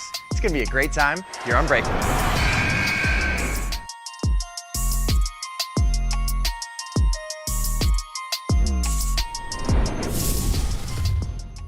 TPUSA Live is about to be spicy. I mean, would you expect anything less? It's me, Alex Clark. Of course it's gonna be spicy. Tune into the Spillover, my brand new podcast. Think of it like the older sister to POPlitics with a lot more conservative.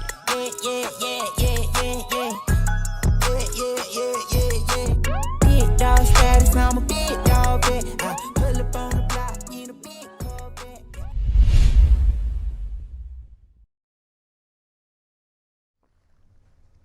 Welcome back to TPUSA Live. We got Pastor Rob McCoy, Pastor Jack Hibbs, Charlie Kirk, former Congressman Bob McEwen. We're back talking about how this is a nation for all. It's kind of just going off of our last segment, basically, is saying that like this is the freest, most prosperous, most empowering nation in the history of the entire world. The founding fathers, what they did was unbelievably unique. And we're constantly going to hound on why is that unique? Because Judeo-Christian values, focusing on the word. So, you know, every single one of you talk about this, like how unique this founding was. Like, why do we feel like it took so long for this to, you know, not even just be, this has been thought of before, but to actually implement this, why do we feel like it took so long and why it's been so successful? Yeah, it was the 5,000-year leap. Harry Jaffa, may he rest in peace, who was a student of Leo Strauss, who might have been the second most important person to live in the 20th century. It's Winston Churchill, then maybe Leo Strauss. As a Jew, he said that the two most important moments, in his opinion, for human rights was when Moses received the Decalogue and the founding of America on July 4th, 1776. As Christians, we would say the death, burial, and resurrection of Christ, and then America. But just his, as a historian, from a historiography standpoint, he was making the argument that this idea of governing yourself based on the natural law is so unique because it requires the following: leaders to give up power. It requires the framers to not want to be in charge after they design it. Think about how unique that is. Like, we're going to design it, and then we're going to allow the process unfold. It requires a commitment to a transcendent order, which Bob said it perfectly. There is a God, and I am not him. Every founding father believed that, whether they were Episcopalian, very few were Catholic, evangelical, or even deist. And so, yeah, this country is so exceptional. It's so special. It's a gift from the Lord, and I want more pastors to understand that and proclaim it. But we got a couple good ones right here. Yeah, because we answer to God and God alone, and that's what we believe as Christians. Where it's like, when you're building a country and you're thinking about individual rights, like we fail as humankind consistently. And they had an idea that like you can rule yourself, and with these ideas of Judeo-Christian values that are pursued, morality, virtue, everything there. So when we're thinking about that, it's still at the same time, you know, we believe that God does care for all. But how do you like preach that, and how do you instill that in your founding documents and making sure this is a free place that's not forcing anything on anybody? Yeah, absolutely. First of all, you look at where we're at in America, where I think that America's far from God. We need to get back. Mm-hmm. That's being lived out on our streets, for example. You've got people who are not working, they're on the streets living, and what do they sense? What do they feel? No self-worth. They have no idea, or they've divorced themselves from the idea that they've been created in the image of God. One of the greatest things that you can do for someone, and as Christians, we make sure that this happens, is give someone a task, a vision, a purpose. Why? Because God built that within us, that when we build, when we imagine, when we create, when we invent, we are being like Him, created in His image. There's self-worth, there's value. As a church and as a church leader, that's what I want to see happen. I think that's why our churches are growing, is because we tell people They answer to God. Here is the framework to live your life. Go do it. We don't want to lord anything over them. We want to wind them up, turn them loose. Mm-hmm. And then at the same time, we alluded to this earlier, talking about how the church has a specific role. And obviously as pastors, you guys understand that very, very well, that people need to look to the church.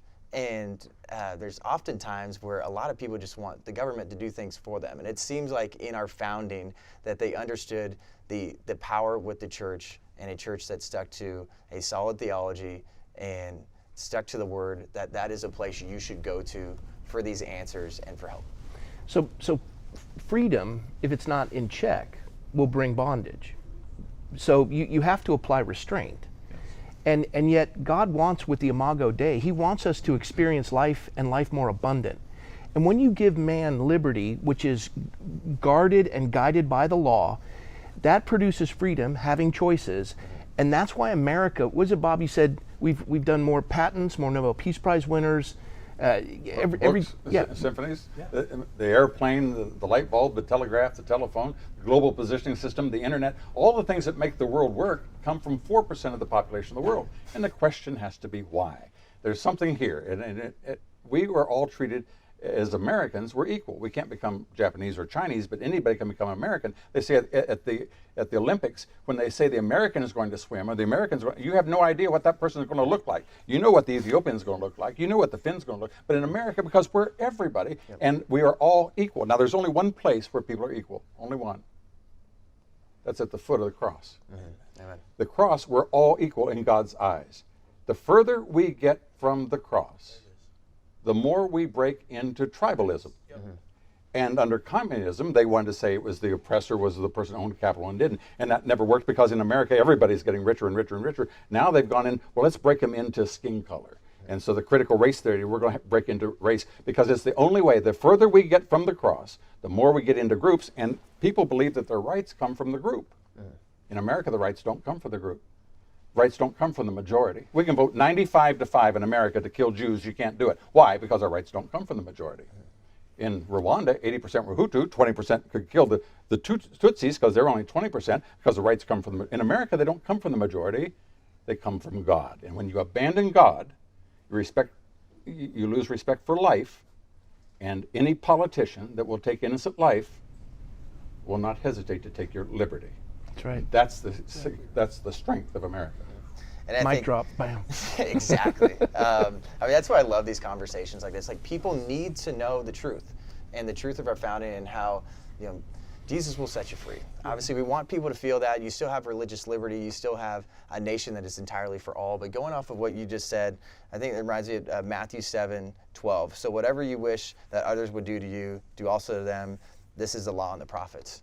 It's another way that we are looking to the word, the golden rule there. You can believe what you want to believe, but we want you to feel value and fulfillment in the Lord Jesus Christ. A person, a marriage, or a church, or a nation that abandons God's will go off the rails. And then we'll be right back, and everybody will share one last thing. See you in a few.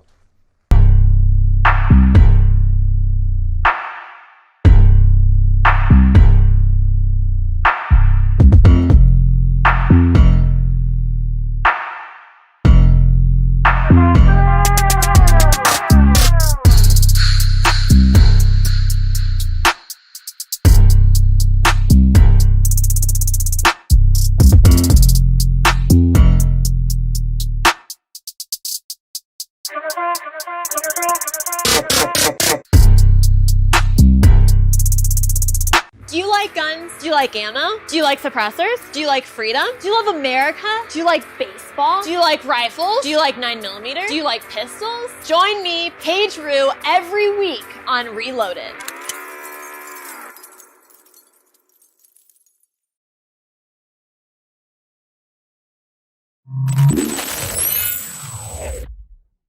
We are in a culture war for the future of America, and so far the left has been winning. But I've got good news for you. Conservative students are fighting back.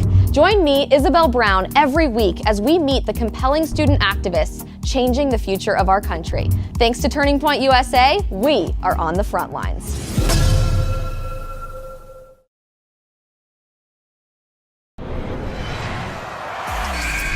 What's up, guys? My name is Jon Root, and every week I'm breaking down the top stories in sports and bringing you conversations you won't hear anywhere else. It's gonna be a great time here on Breaking.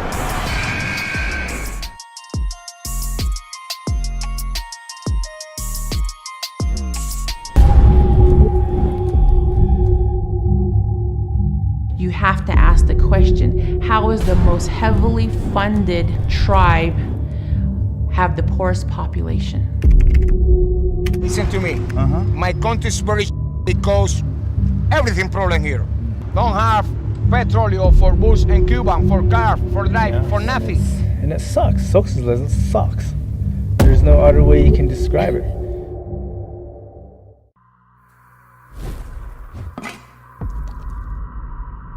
This is your brain. This is your brain on socialism.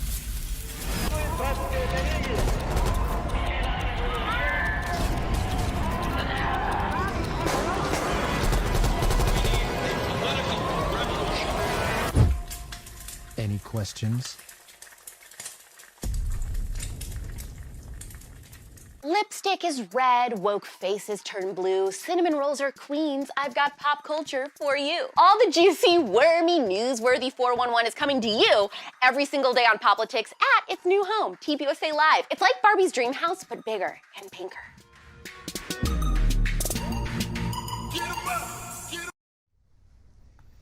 Well, welcome back to TPUSA Live. We got to finish this with one last thing. What people should be taken away from such an impactful and important conversation like this when we're talking about faith and the founding of our country. Bob, what should people take away? John, if I want to get to Tulsa, Oklahoma, I can ask 50 people and they all give me their opinion.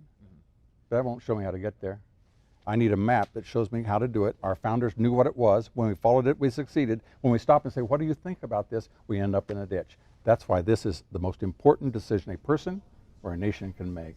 So many mic drop moments. Bob, I love it. Rob? There's no nation like ours. And for 245 years, men and women have bled and died to protect the liberties I've received. It's incumbent on me to make sure the same exists for generations to come. I may be pre-trib, premillennial, but I don't know the day or the hour as far as my eschatology. I know this. I'm to occupy until he comes and set a future for my kids and my grandkids and generations to come. We have that responsibility. We've received it, now we need to give it.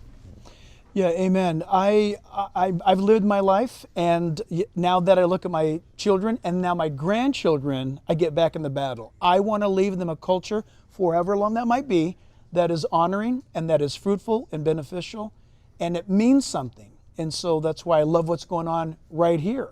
But I think we want to find out from the young guys sitting here, what do you, Charlie, speak to us about these. Yeah, I mean, I hope we piqued some people's interest and curiosity. You guys should follow all these amazing people. Godspeak Calvary Chapel, Chino Hills, and Bob McEwen. You guys might have to go get a cassette tape player because he's got the best. Politics is easy as pie, right? Yeah. Am I remember that correctly? Yeah, but look, this is a big opportunity. There's a lot of cynicism that sinks into our generation. And there's kind of this feeling right now of a perpetual American decline. And it's easy to kind of play into that. I mean, you just kind of watch 30 seconds of news. You're like, what? It's kind of this old, like, Russian thing. This is why Russians are such great novelists. When you think you've hit rock bottom, just wait. It's going to get worse. That's the Russian experience, right? Dostoevsky wrote quite a lot about that.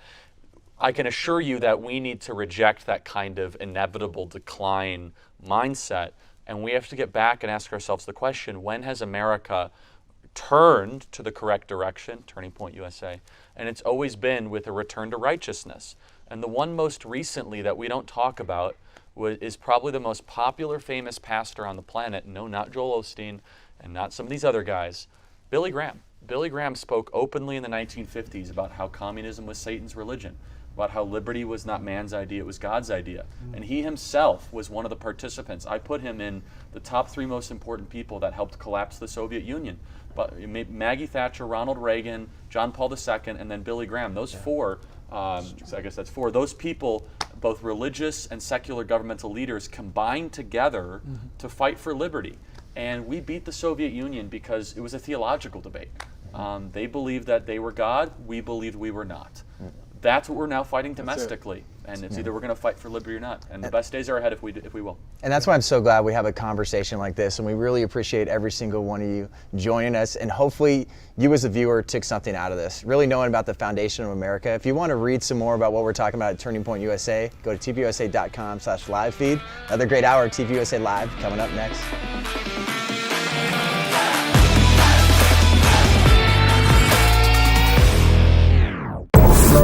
What if I told you that this has all happened before? The riots, violence, church burning, attacks on police, destruction of private property. My name is Sammy Steigman. I am a Holocaust survivor. This is the reality of what happens when you have capitalism that goes to socialism. El socialismo no funciona. El socialismo no funciona.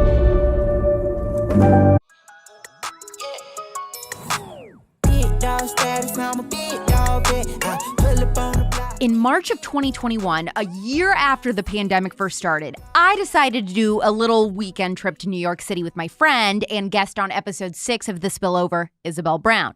Now, Isabel had a scheduled event in the city that Monday, and I asked her to tag along after waking up to find that my boyfriend at the time, after not speaking to me for over a week as a passive-aggressive way to break up with me, had flown across the country to party in a different city for St. Patrick's Day without telling me. And I am a very tit-for-tat type of person. So when I discovered his trip, I thought, okay, two can play this game. And I booked my own trip to New York City for a girls' weekend with Isabel.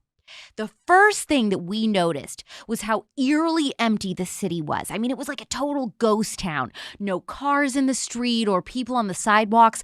I actually was able to take pictures in the street with no people in the background in New York City. I mean, restaurants weren't allowed to have people inside at all, or they were only allowed to have a limited amount. So they opened inside restaurants on the street, the stupidest thing ever, which I still don't understand. And so we ate at those in the cold. But there was one restaurant operating as normal, and it even had an in-house DJ. It was conservative owned, surprise, surprise. So we met up with some of our other friends that work in the conservative movement for a fun night out. And we weren't even there, I don't think, for a full half hour before a girl who was completely wasted came up to our table, started screaming and fighting with us. She was going absolutely bat-you-know-what crazy, knocking over our wine glasses, pulling the tablecloth off the table, screaming and crying on the floor like a toddler. I mean, it was a full-blown temper tantrum meltdown from a grown woman who was maybe slightly older than me. And you know what she kept screaming about? I've been locked in my apartment for a year. I haven't been out in a full year. She was having a complete and utter mental breakdown, movie style, and was carried out flailing by about 3 bouncers and then just dropped on the sidewalk right outside the restaurant. That woman wasn't the first person to completely snap under the suffocating overreach of big government in the last 2 years.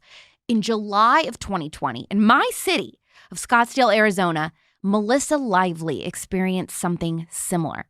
Except it didn't happen to her. It was her in a Target. She became a viral social media Karen, covered in USA Today, The Washington Post, and more.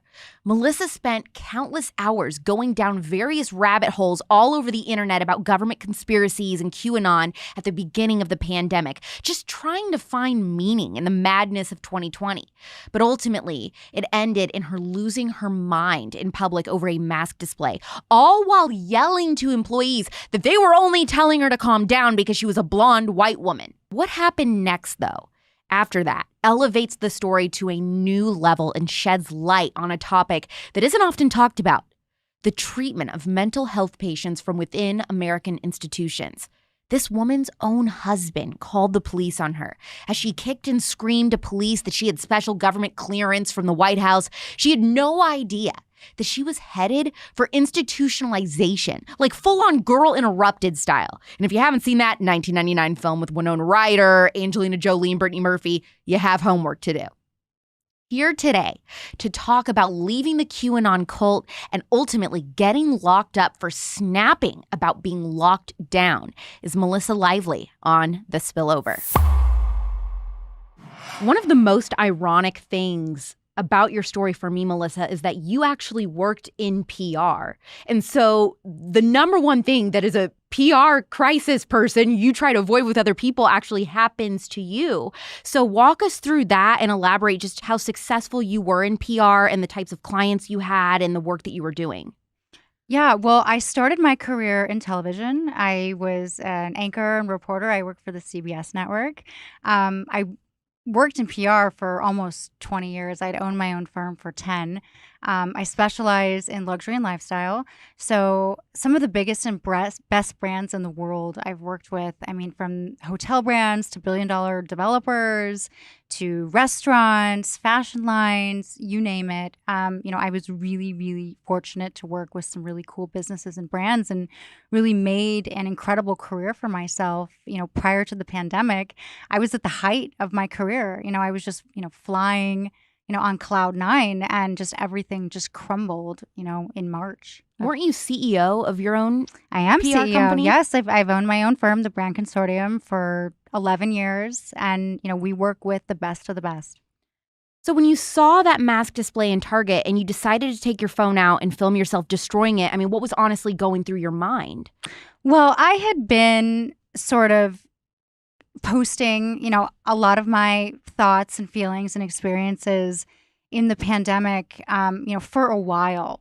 I am known as, a very influential voice in the community and in the business world. And, when I saw things start to go sideways that we didn't really understand, we didn't have a good explanation for, I had clients that were concerned, business owners that were concerned, influential people in the community that were concerned with what was happening, that things weren't adding up.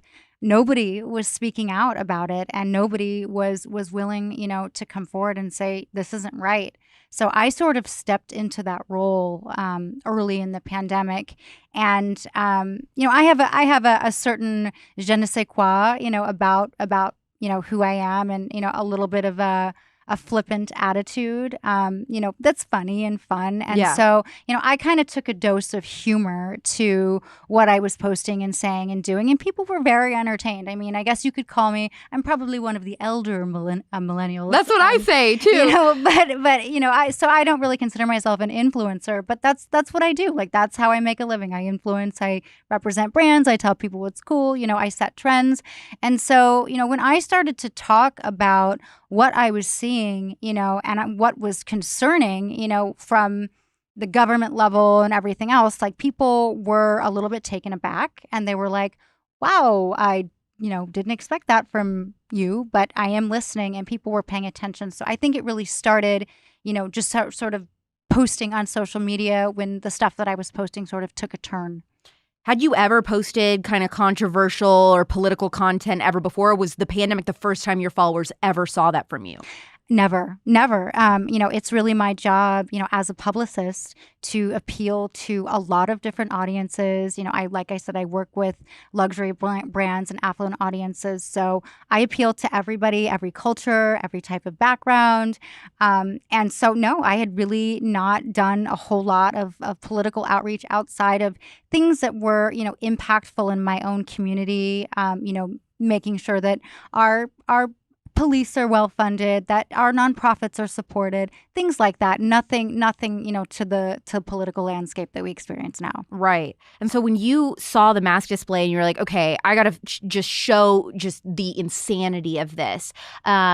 Were you planning on like, I'm going to just go ape on this? Or did it just happen like in the moment? Like you were just showing how insane this is. Like, why are they selling masks? They're forcing us to do this. And then all of a sudden you're just like, you know what, screw it. And then just started knocking stuff over. I mean, how planned was it for you? It was not planned. That's it what was I not. figured. No, it was not planned at all. But it happened on the 4th of July. Oh, no. Which,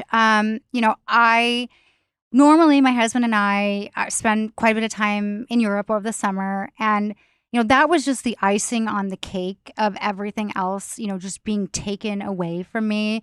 I had, by then, this was July, I had already lost 90% of my business. I'd been locked inside. Why had you lost so much of your business already? Because so many of the businesses and brands that I work with were the ones that were immediately impacted by lockdown. So anything that was consumer facing, hotels, restaurants, entertainment, events, anything really shopping, lifestyle oriented, when the word came that you have to shut down your business and not operate, immediately, my clients were like, well, we're not going to be open, so we can't, why would we have an expensive PR firm on retainer right now? So, my income, stopped. And there was no, what was the most frightening for me, at the beginning of the pandemic was that there was never a clear off-ramp for where any of this ended. And so, I brought that, example up and nobody, had an answer for it, and, so I was still working on a few little things, but we at the same time I was also petrified. I mean, if you remember at the beginning of the pandemic, I am a total germaphobe. I work in public relations. I deal with, dozens and dozens of people every day. I run events. I run parties. Like, I'm used to kissing everybody on the cheek and giving hugs and shaking hands. And so, I've always been, a little bit conscientious about germs. I would get sick once a year, but have a great immune system because of all of that. But, when they're at the beginning, when you're seeing pictures of people keeling over on the sidewalk in Wuhan, supposedly, that freaked me out. And I was like, I told my husband, I'm like, cancel your meetings, you're staying home. I'm staying home.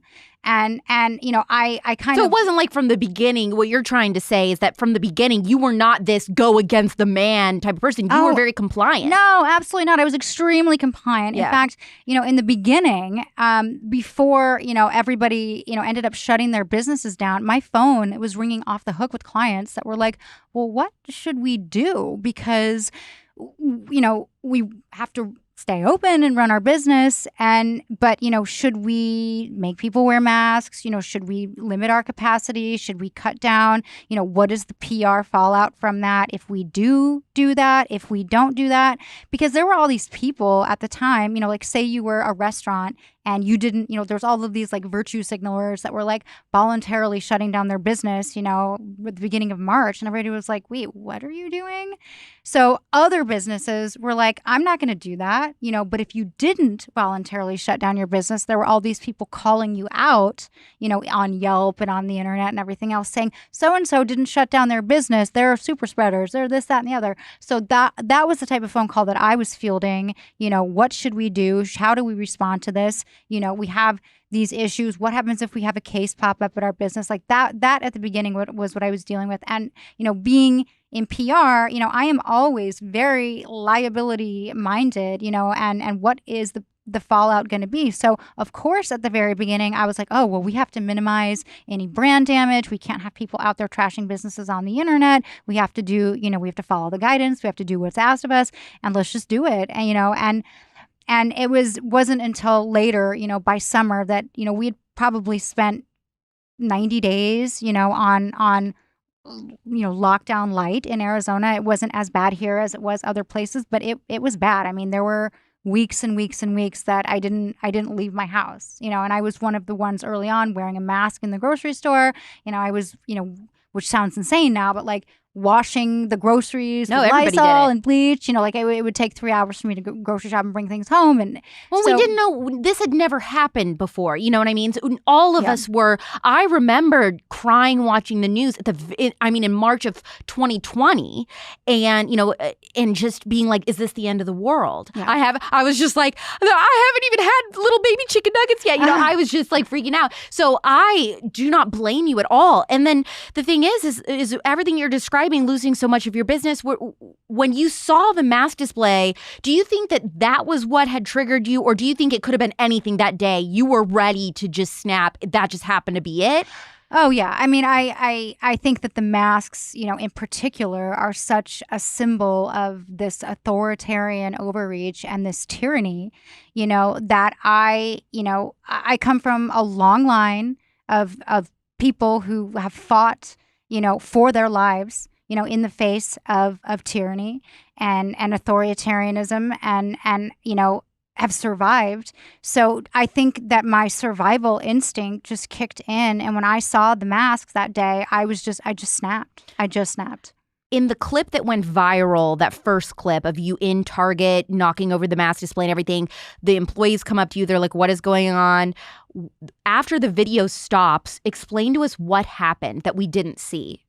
So after the video stopped, I mean, I realized, quickly, and what's so funny about like this whole thing, and I think the reason why it went so viral and it was so shocking is that anybody who knows me, has this picture of me in their mind, you're polished, you're successful, you're professional, you're stylish, you're this, you're that, you're well-spoken, you help other people be well-spoken. It just was so unbelievable, that somebody like me would just completely come unhinged like that. And I mean, that's the result of lockdowns. But when this happened, I came to and I felt so bad. I was like, and there's a second video that's circulating online. Of course, it doesn't go viral like the first one. Yep. But there's a second video online, where I am like apologizing. I picked up all the masks. I put them back in my cart. I gave them my American Express card. I said, I'm sorry. Let me pay for these. Like I just lost it. I'm sorry. And they weren't having it. Like what were they saying to you? They did call an officer to the store and they were like, are you okay? And I was like, you know what? I just lost it. I am sorry. And they, asked me to leave. And there's some video of me like saying bye at people, calling them sheep and stuff, which I mean, Well, it hurts. I mean, is it like a little bit of aggressive? It's like, oh my gosh, she actually said it. But we're all thinking it, Melissa. That's the thing. We're all thinking it. Yeah. They are sheep. And we're 2 years later now, and they're still following these guidelines. Nothing has changed. They're adding more guidelines, and so you're not wrong. You just said what everybody is thinking. Right. Right. It's the stupidest game of Simon Says I've ever seen. So anyway, so I left the Target. To backtrack the story a little bit, so at that point, I was staying in a hotel by myself because my husband and I were kind of arguing about what I was posting online. Before this moment. Like, no. Yeah, because as I got more and more upset and like was posting more and more content, and like at that point, like I'm very into wellness and yoga and taking care of myself and all of that type of stuff. And like, I was just kind of off the rails at that point. I wasn't sleeping. I wasn't eating. I was just on, my phone and watching the news and looking at the internet all hours of the day and night. Like all of my self-care practices were completely out the window. And my husband knew something was wrong. What were you posting that was concerning him? Well, at that point, I had kind of gotten down the rabbit hole into what I now understand to be QAnon content. And I say that in, quotation marks, because I think we've all seen it, and the way that, and I don't know, where people ask me, like, oh, do you know what Q is or where it came from? I don't know where it came from. I don't know what it is. I know, it's been co-opted, over and over and over again. And, it's very hard, even as somebody who is educated, intelligent, and, does PR for a living, it's hard to separate fact from reality at this point. I mean, I think that's part of what's turned people so inside out is everything is so confusing and the information is constantly changing and you don't know what to believe and you don't know what's what. So I had been sharing some stuff that, I think was disturbing to people. I think, a lot, well, what's so funny about that is, it's that old adage is like, well, what's the difference between a conspiracy theory and reality? About 6 months. So at the time, it was stuff about, vaccine, they were going to mandate vaccines. They were going to do all this stuff. This is a control mechanism. This is part of this globalist takeover. It was all of this stuff that, I think for most people is very frightening, and they don't want to wrap their mind around the reality that this could be happening, is happening. So, I think that was the stuff that really upset people at the time. I think it's a very different world now than it was, when I had my incident. And I think, at the time, people could not wrap their mind around, that this disease has been politicized, that, vaccinations has been politicized.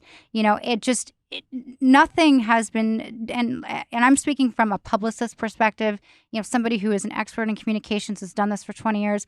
Everything about the way that the communication about this pandemic has been from the very beginning has been completely the opposite of what any expert in PR would tell you in terms of informing the public, being transparent, making people feel comfortable with things that are happening. I mean, it's just been completely sideways. So, and I think, anybody who has 2 IQ points to rub together at this point, is scratching their head, like, what is really going on? So at the time, I think it really freaked people out. I think a lot more people would not be as disturbed about the stuff I was posting now as they were then. Before that, did you and your husband see eye to eye typically, politically, and just worldview, or have you guys always been a little bit different? No, we absolutely, saw eye to eye on our worldview. I mean, we've been together for 20 years. He's my best friend. Like, we're very like-minded. I think that where he drew the line is he just did not want, the attention, and it was generating. I have to say, I mean, everything that I do seems to generate attention. And that's by design. I mean, that's, if I wouldn't be good at my job if I wasn't good at creating a buzz and starting a fire and all that stuff. But I think that, at that point in time, my husband, was disappointed that, I was sort of bringing, negativity, and scaring people, and waking people up when they didn't want to be disturbed. Were you following accounts like Little Miss Patriot and stuff like that? Like, where were you getting this information that you were sharing that kind of had your husband on edge and other people on edge? Well, a lot of the information that I was getting was kind of, interestingly enough, like originating from some of the New Age pages. That is interesting. Yeah. Yeah, and I consider myself a very spiritual person. I have a very strong connection with God and my higher power and my beliefs. And, I don't try to get super in the weeds on religious dogma, but I believe what I believe, and, you can't tell me anything different. So it was some of like the New Age, like woo-woo stuff, but not even really that. It was like a little bit of that, but also like, some fitness people and influencers and people who are diet and just wellness, nutrition people. And sadly, I kind of feel like that whole world has been sort of unfairly stigmatized, in like spreading misinformation and, natural health. Like Gwyneth Paltrow goop. Exactly. Like that, if you had to characterize, sort of what my affinity would be for that world, I am totally goopy. I'm very goopy. I'm a gooper.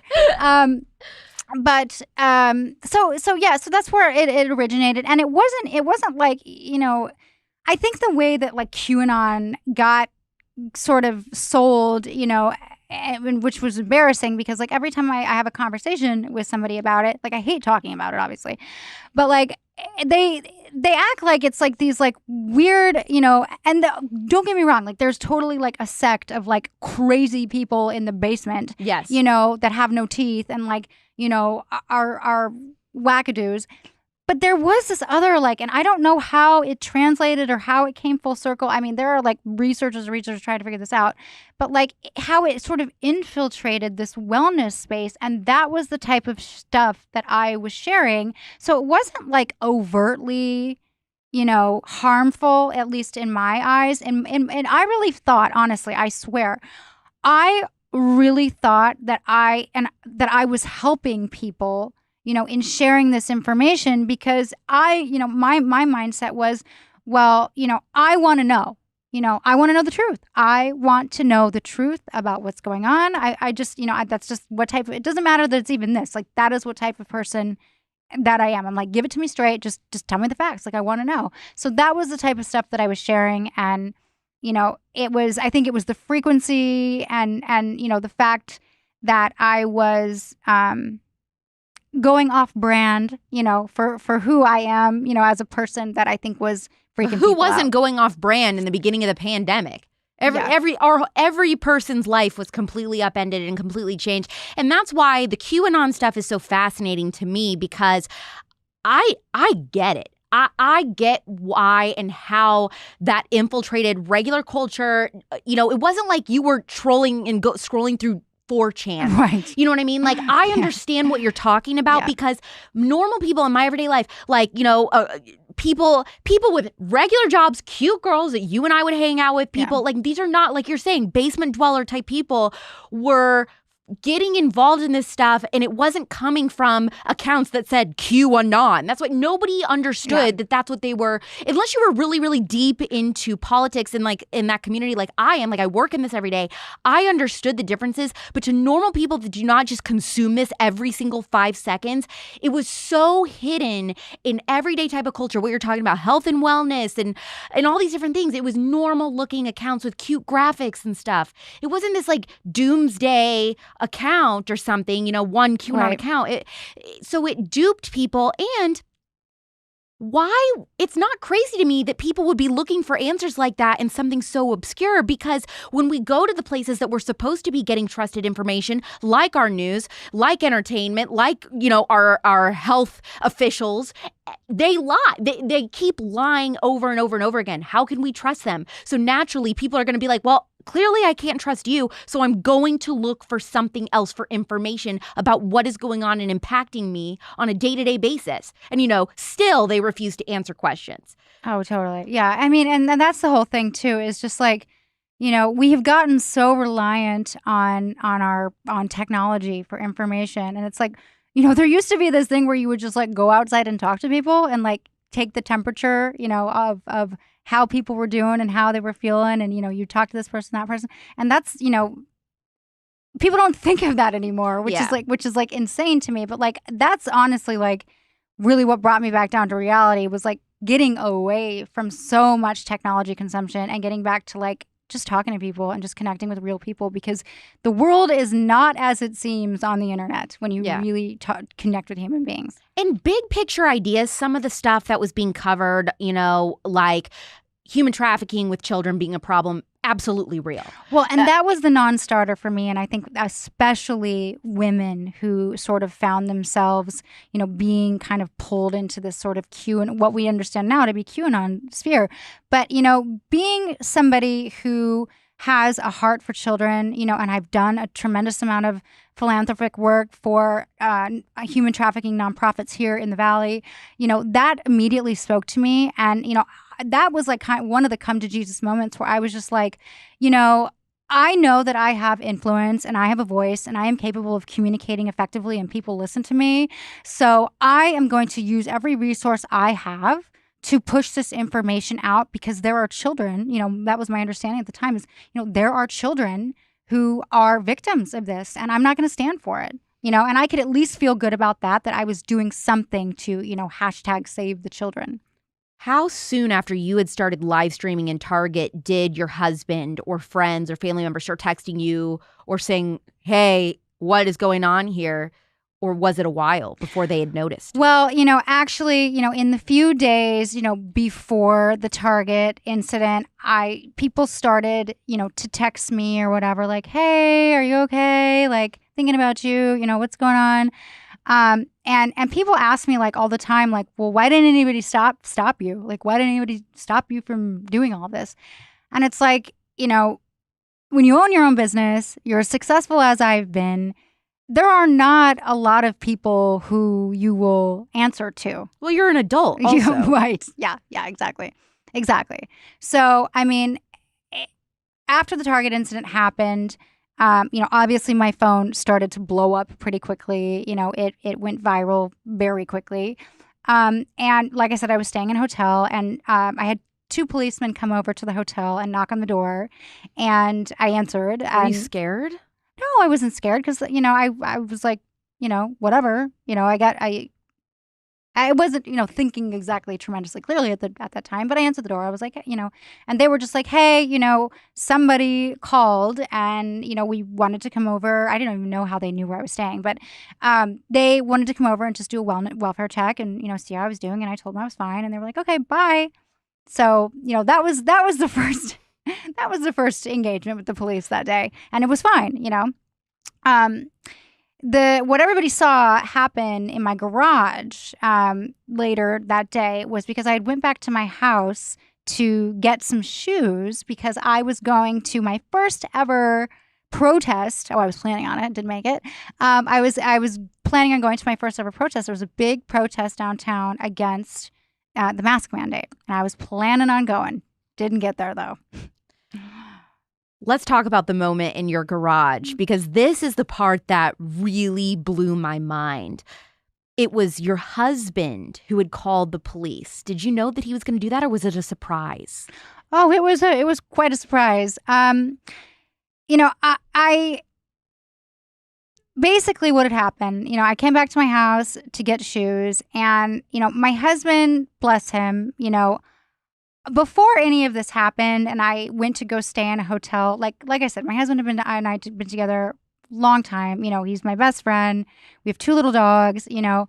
When he had basically given me an ultimatum, before I left for the hotel, and he was like, you need to choose right now, between this family and what you are doing on the internet, posting all the stuff, talking about QAnon, whatever.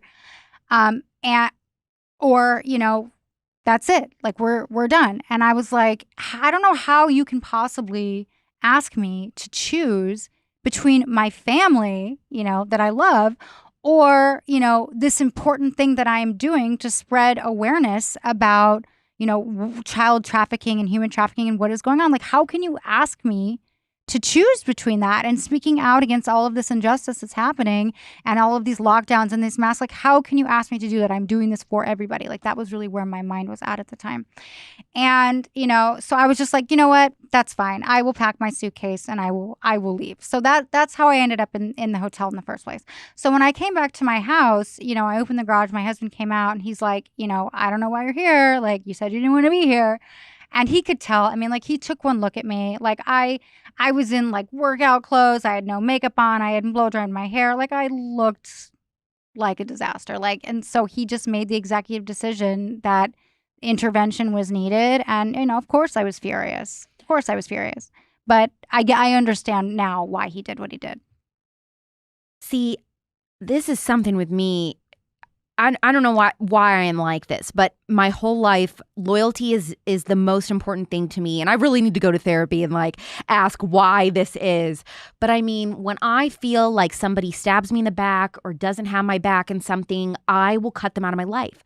Like, literally never speak to them again. I have gone years without speaking to anyone. Now, I'm not sharing this like this is a good thing. I'm just saying this is definitely a character flaw of mine, but it hurts me deeply to feel that way.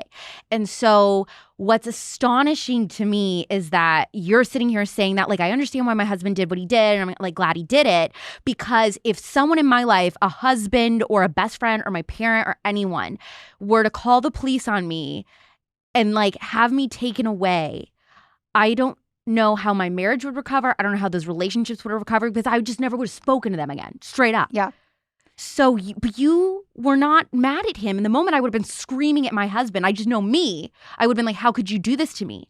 But you weren't saying that. You were just telling the police that you had like White House clearance. And and honestly, to be honest, I was kind of surprised that it went down the way it did. But when I listen to the video now, and I'm like, yeah, I would have probably been like, yep, take her in. Like, like I sounded. You said that you were being sarcastic, but like, honestly, Melissa, when I listen to it, I think it sounds dead serious, which just speaks to the crisis that you were in emotionally. But it sounds dead serious to me. I mean, did you truly believe that you had secret government clearance and that you knew things that were going on that other people didn't?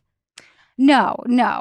But like, I guess where everybody who had been like watching my stories, like I said, I have a very sarcastic, sort of general tone and was sort of being facetious. And so I think everybody who was watching the whole series on Instagram, I was just talking to somebody today who was like, I thought it was hilarious.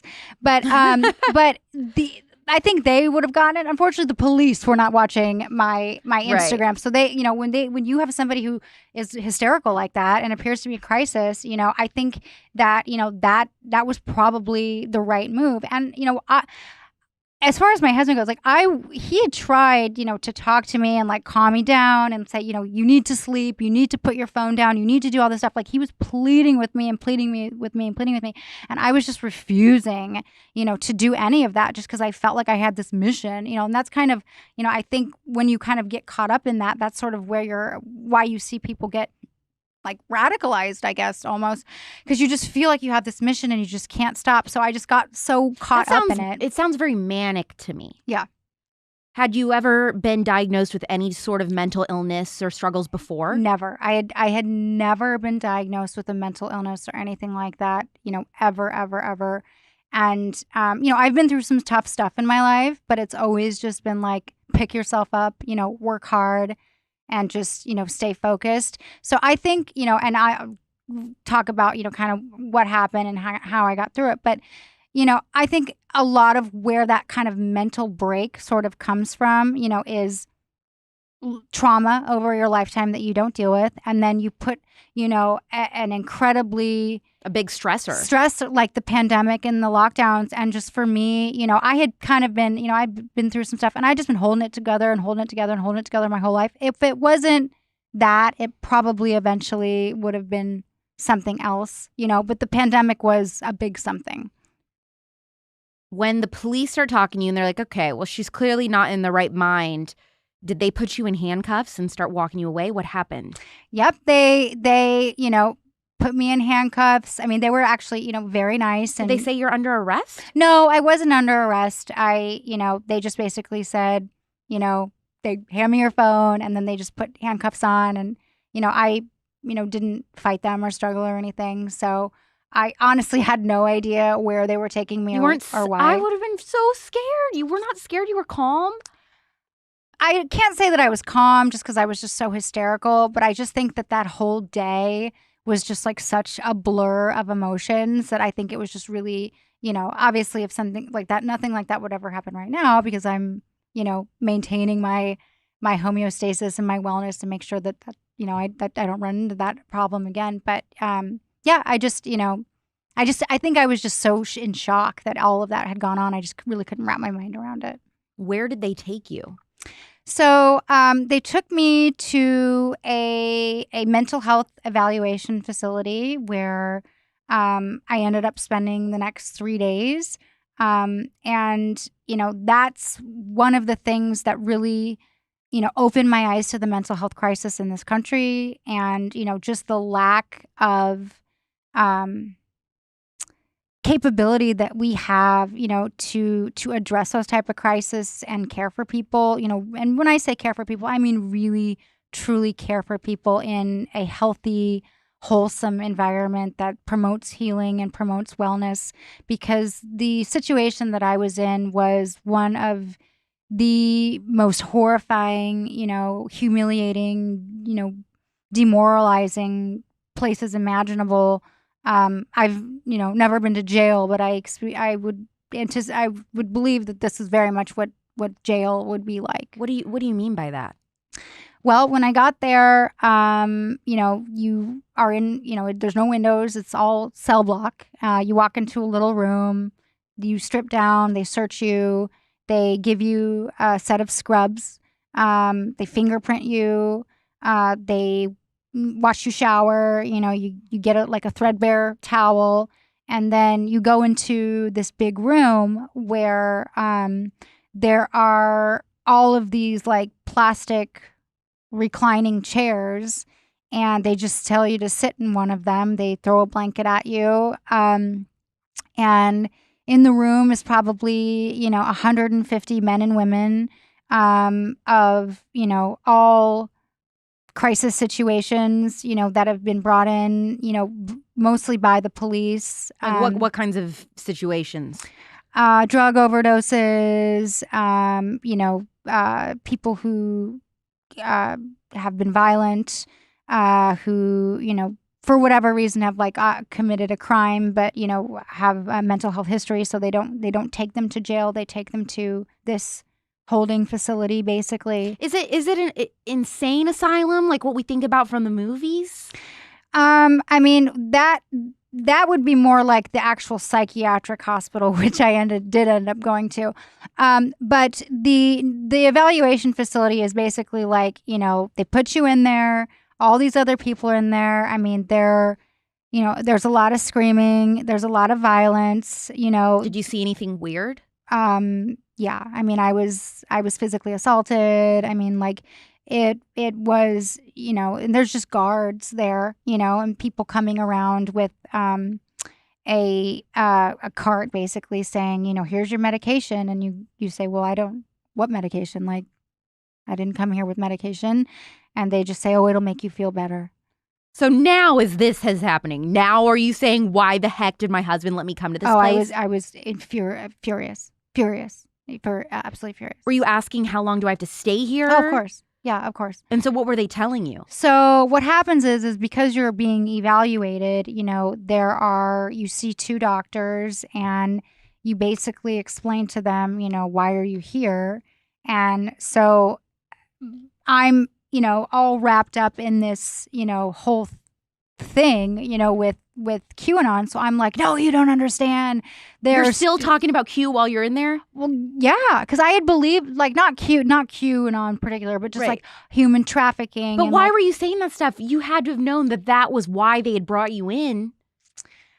I don't know. They ask you the questions in a way where, they're like, you can't just be like, oh, I was doing this thing on the internet, now I'm here. Like, they ask you these questions in this way where, when you read them back on paper, you're like, oh, okay. Yeah. You're like, this sounds a little nuts. Yeah, this sounds nuts. What legal grounds did they say that you were being taken in on? In Arizona, I believe that if you are, quote unquote, petitioned, meaning, and basically what that means is, the police officer saw my behavior in the garage, took me to the place and said, and it wasn't even, that's I guess the difference is it was not, my husband called the police, but he's not the one who made it so I had to be in there. It was actually the police officer who brought me to the place, and there's like a form that has to be filled out saying, I basically saw this person acting in a way that I believe is a danger to herself or other people, or statements she made or things, whatever. So, so the policeman filled out the paperwork, and then that was kind of it. I was in the system. And then how long were you there before being moved to a psychiatric hospital? I was there for the 3 days. And then after that, they looked at it all, and from what I understand, and like I'm doing a bunch of advocacy work, for in the mental health space for people who are not necessarily able to advocate for themselves in different organizations, to help kind of remake this mental health system, because it's horrifying. Yep. What I understand is 90% of the people, probably more, who get into that evaluation facility are shuffled off to different state hospitals. And once you get into that system is when really when the fun begins. And I'm being facetious, but where basically you go through something called mental health court, and you have to, at that point, be able to convince somebody that you're not requiring, state mandated mental health treatment. So what were you saying to try to convince people? Like, I'm just going nuts because of everything's going on with this pandemic, but I'm not actually nuts. Yeah, but of course, when you say that, I know you say I'm not crazy, then you look crazier. Exactly. So what do you say? Exactly. I mean, you learn the laws. You learn how the court works. You read all of the paperwork. Obviously, like I said, I've been a business owner for 20 years. So were you just studying? I was studying everything. I looked at all the paperwork. I had an attorney. And that's the other thing, too, is a lot of people who get into that system, do not have the resources.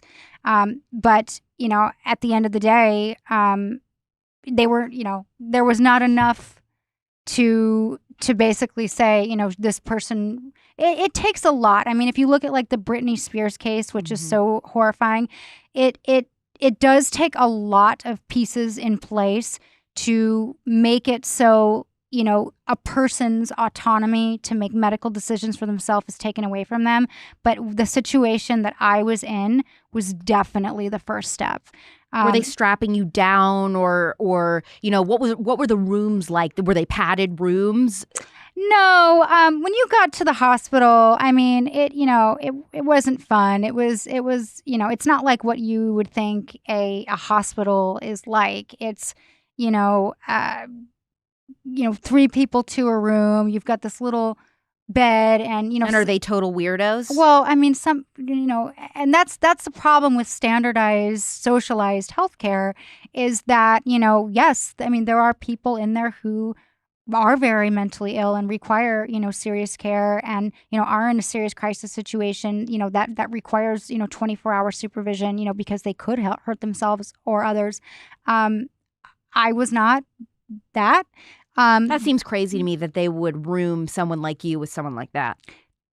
That's how the state handles it. And this is why we need people like you in there now advocating for reform, because it's absolutely, that is insane. Well, and it was dangerous. I mean, it was dangerous. I saw, women get, very physically assaulted. They obviously, they don't pay people very much. They're not very qualified. It's not, like I go sign myself up for rehab and, it's this cushy tushy thing. Like it was, a cross between a jail and a hospital, and they medicate you, pretty much against your will. And, basically they say, well, if you, it's this whole like weird mind game where like, if you fight back against it, or you say no, or you advocate for yourself, or you say, I don't want that, or I don't need that. They're basically like, well, if you don't do this, you're not being compliant, my favorite word.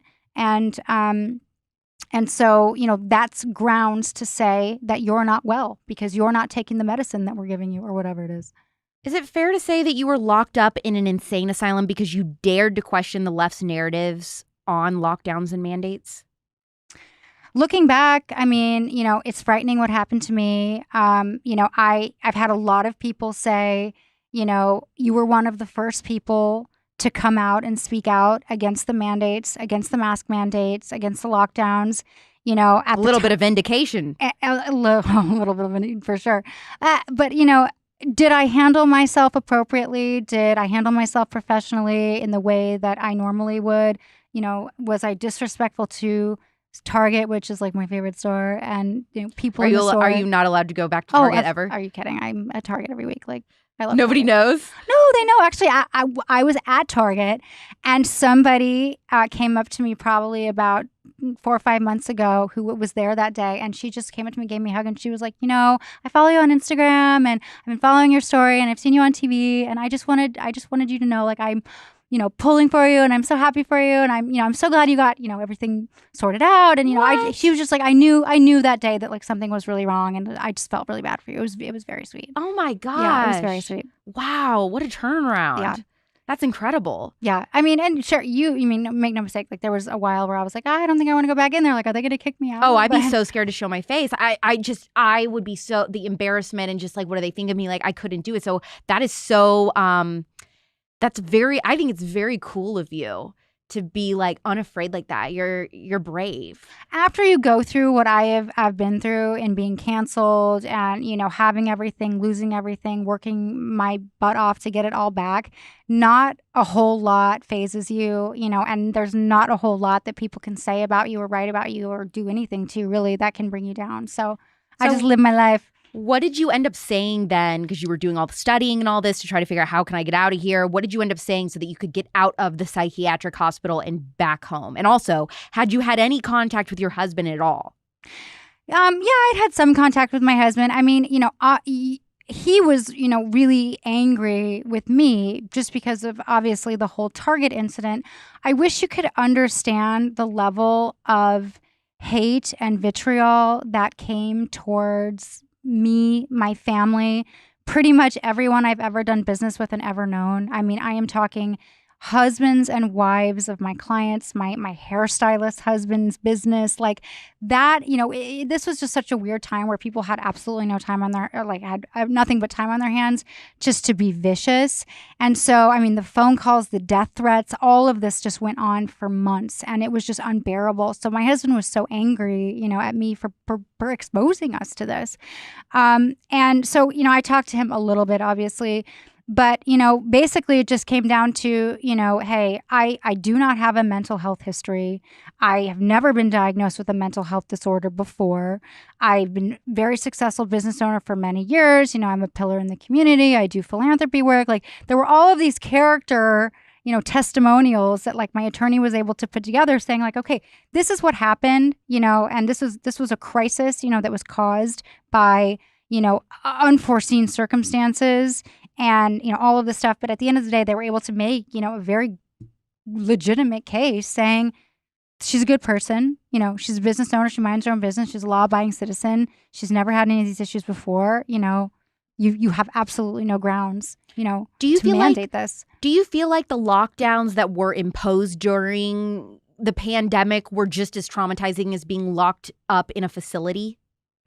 Absolutely. I mean, you know, if not, you know, and for me, you know, I am the type of person, you know, totally a type A person. Like I said, I want to know everything that's going on. Give me I don't care if it's good news, it's not bad news. Just tell it to me straight. I want to know. You know, having such a lack of control on changing circumstances. And, you know, it was just very frightening and very traumatizing. And like I said, you know, I lost both of my parents when I was very young. You know, I went through a really hellish, you know, period in my life where, you know, I had no control over anything that was going on. And that brought up very, you know, for me, just on an individual level, I know everybody's experienced the pandemic in different ways, but for me, it just brought up feelings, you know, that I hadn't felt in 20 years. You know? That lack of control. I think that makes total sense. And just, you know, it was things that I probably, you know, obviously hindsight is 2020, you know, should have dealt with. But it's like when you're successful and you're living your life and you're thriving, you know, a lot of people don't stop and like pump the brakes and be like, you know, I should go back and unpack that trauma from 20 years ago. Like, that'd be great. Like, I got a weekend. You're like, nobody does that. Nobody does that. It's not until something happens that like is the straw that breaks the camel's back that all of that comes back. And, you know, for me, you know, which is, and the irony is not lost on me, you know, being that I'm you know, this publicist and a policy professional, that I had the worst PR crisis any imaginable that nobody thought I could come back from to clean up. And, you know, it made me very humble. Everything that has happened to me and being forthcoming with my story, you know, sitting here and talking to you about how I was locked into a mental institution, not on my top 10 things that I enjoy doing. But, you know, I want to do it, you know, because I want people to know, you know, what happened with the lockdowns hurt people.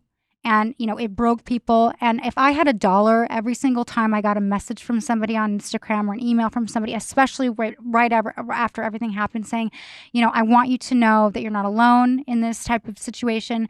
I've had a really rough go of it. You know, I had people say, you know, people lost friends, family members to suicide, to overdoses, to divorce, to things like that. And people suffered in private in ways that are just unimaginable. And what happened to me, what everybody got to see, you know, is what a lot of people suffered from privately. And the fact that people came to me and put their hand out and said, "You're not alone," you know, I felt it was now a new mission of mine, you know, to reach that hand out to other people and let them know that they're not alone, you know, in the way they feel either. Well, what really pisses me off, Melissa, and what I think is so unfair when it comes to your story is that everyone, and this is not a political, it's not a political thing. Everybody, left or right, just decent people, always harp on we need to do better for mental health in this country. We need to be there for people when they're going through mental health crisis. And it seems to me that you openly, publicly share online your mental health crisis. You're talking about it, but instead of being there for you in the moment, though, so many people turned on you and were like, we don't want anything to do with her. And then, you know, how you were treated. I just feel like that's so unfair and it's so hypocritical. All these people that preach about how we need to be there for people with mental health issues, and then you go through it. And they're always saying, reach out if you need help, reach out. Well, I don't know how you could possibly ask for help any more than, you know, having a public meltdown like you did. Yeah. And then they just stab you in the back. Well, and not only that, it was like, you know, when I came forward, you know, and I was forthcoming about what I had experienced, you know, it was just shocking to me that exactly all of those people who you were talking about who are just very like, you know, they're willing to say whatever about mental health because it sounds good. Yeah, and it gets you likes on Instagram. I mean, there were some of those people that you were describing were some of the most vicious the It's most disgusting. vicious of my situation. And it's like, all right, I'll just keep on, doing my thing. But it's like, what was really the most disturbing was like when I was at the lowest of the low, and I had come out of the hospital and, and I, not to say like, okay, I didn't, I had this crisis. I had been through the hospital system. When you come out of that, when I came out of that on the other side, I had, my husband was essentially leaving me. Yeah, I want to know about that. He when all of that was happening and people were threatening him and all this stuff, he had filed for a divorce. I had nowhere to go. I had no one to call. So when you get out of the facility finally, after what, 5 days? A week? Seven. I Okay, guess, yeah. so after a week, you get out of the psychiatric hospital. Where do they put you? I mean, you're just free to go? Well, yeah, I was free to go. A dear friend of mine picked me up, and I had a family friend who has a property in Palm Springs that he wasn't using, so he was just like, come, lay low and hang out here, and I was not feeling good, when I had lost everything. Did you try to call your husband? I mean, he did not want anything to do with me at that point. And at that point, like, I was really angry at him too, for all the reasons that you mentioned. Like, it took me a long time to get past the whole, why did you call the police on me? I could not wrap around my head, that he would do that to me. But, again, when I finally got, the appropriate like therapeutic treatment, I could actually talk on a level where like, I could see in his eyes when he's looking at me, my eyes telling me like, I love you so much. I care about you more than anything. I had no idea, where you were at. I couldn't see. He just told me, he said, you just had the scariest look on your face that I have ever seen. Like, I just couldn't connect with you. Like, I'd never. So when he explained it like that and he was just bawling, that is when it like finally got through to me that like something was like really, I was going through something that like it really freaked him out. And he in the best of intentions, he had no other choices. He didn't know what else to do. Had you been diagnosed with anything while you were in the hospital? Well, they try and throw a diagnosis at you, as part of the mental health court, because that's the case that they make. They basically say, okay, well, we've analyzed her for, the last 7 days or whatever, and we believe that based on the reason that she's here and this, that, and the other, that she has this. And so, all of any of your other health records and stuff, again, if you do not have an attorney and have somebody who, can pull all of that stuff and say, no, here are her health records. Here is, what medication she takes, what medication she doesn't take. There's no proof of this. So you're telling me, a doctor who's seen her 3 times in 7 days, you're telling me that she's got this disorder that is life-changing? And so they, obviously it's illegal, like anything else, like the mask mandates, like the vaccine mandates, anything. It's a legal fight. So if you come in, you're prepared and you make your case and they're like, okay, they back off of it, I guess. And that's exactly what happened. Okay, so how much time had passed between being let go or becoming an outpatient of the facility or whatever to actually speaking to your husband again and meeting up? How long did you guys go without talking to each other after that? Well, I mean, obviously there's administrative reasons why you have to talk to your husband, cars and stuff like that. Yeah, but I mean, really talk. So, probably about another week, obviously, I was really sad and like I missed my dogs and, I didn't know what to do with myself. Like I found myself like I had lost, I was unemployed at that point. I had lost my business. Like a lot of my clients had like big brands, either, and probably patronized. Like they were in a position where, cancel culture came to them and they were like, is this your girl? And they, basically had to denounce me in a really public way. I mean, global brands that everybody knows and loves. Well, as a PR professional, is that what you would have advised them to do if it was not even you in this situation? If it was somebody else, would you have said, yes, denounce her? What I know about cancel culture now and the knee-jerk reaction that we see, with the internet, and probably not, I would have figured out a way to minimize the damage and, do it in a way that's respectful. But I think that, knowing that there was a mental health crisis and not having all of the information, on the front end, I was disappointed. I mean, clearly it's because they didn't have me to advise them. But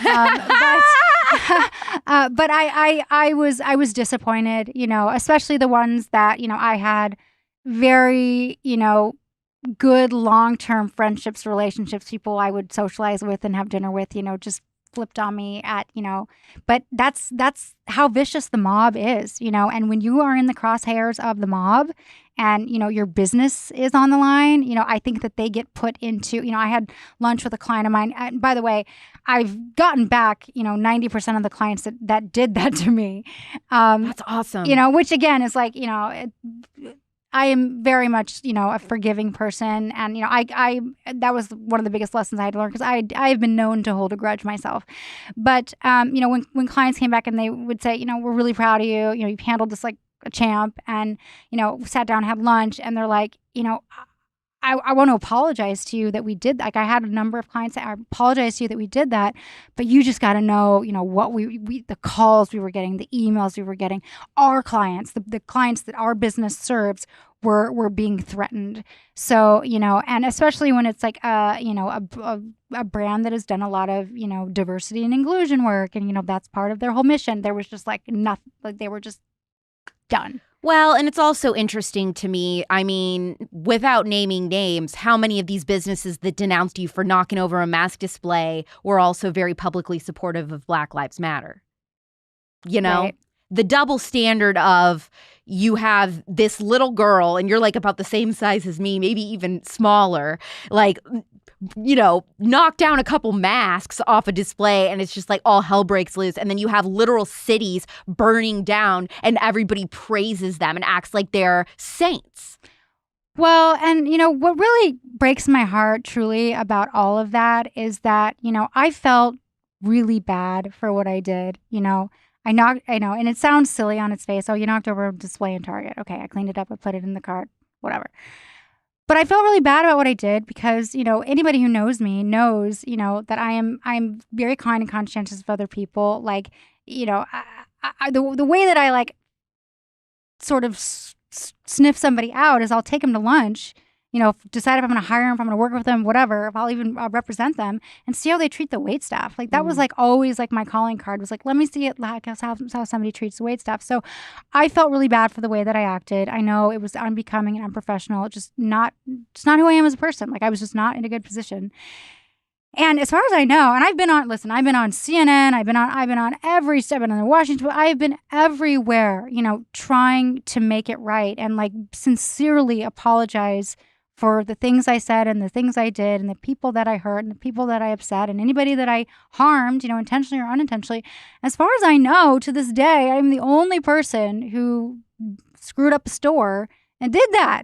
And still there are people who just refuse to forgive me. Melissa, and refuse to let it go. The night that like the main Antifa, Black Lives Matter, whatever riots happened here in Scottsdale, Arizona, I was driving through it like when the Paul brother, whatever, was at the mall and then people were smashing into the Mercedes-Benz dealership. I was there at the stoplight driving and I was so scared for my life watching these people take bats and smash through these glass windows and everything.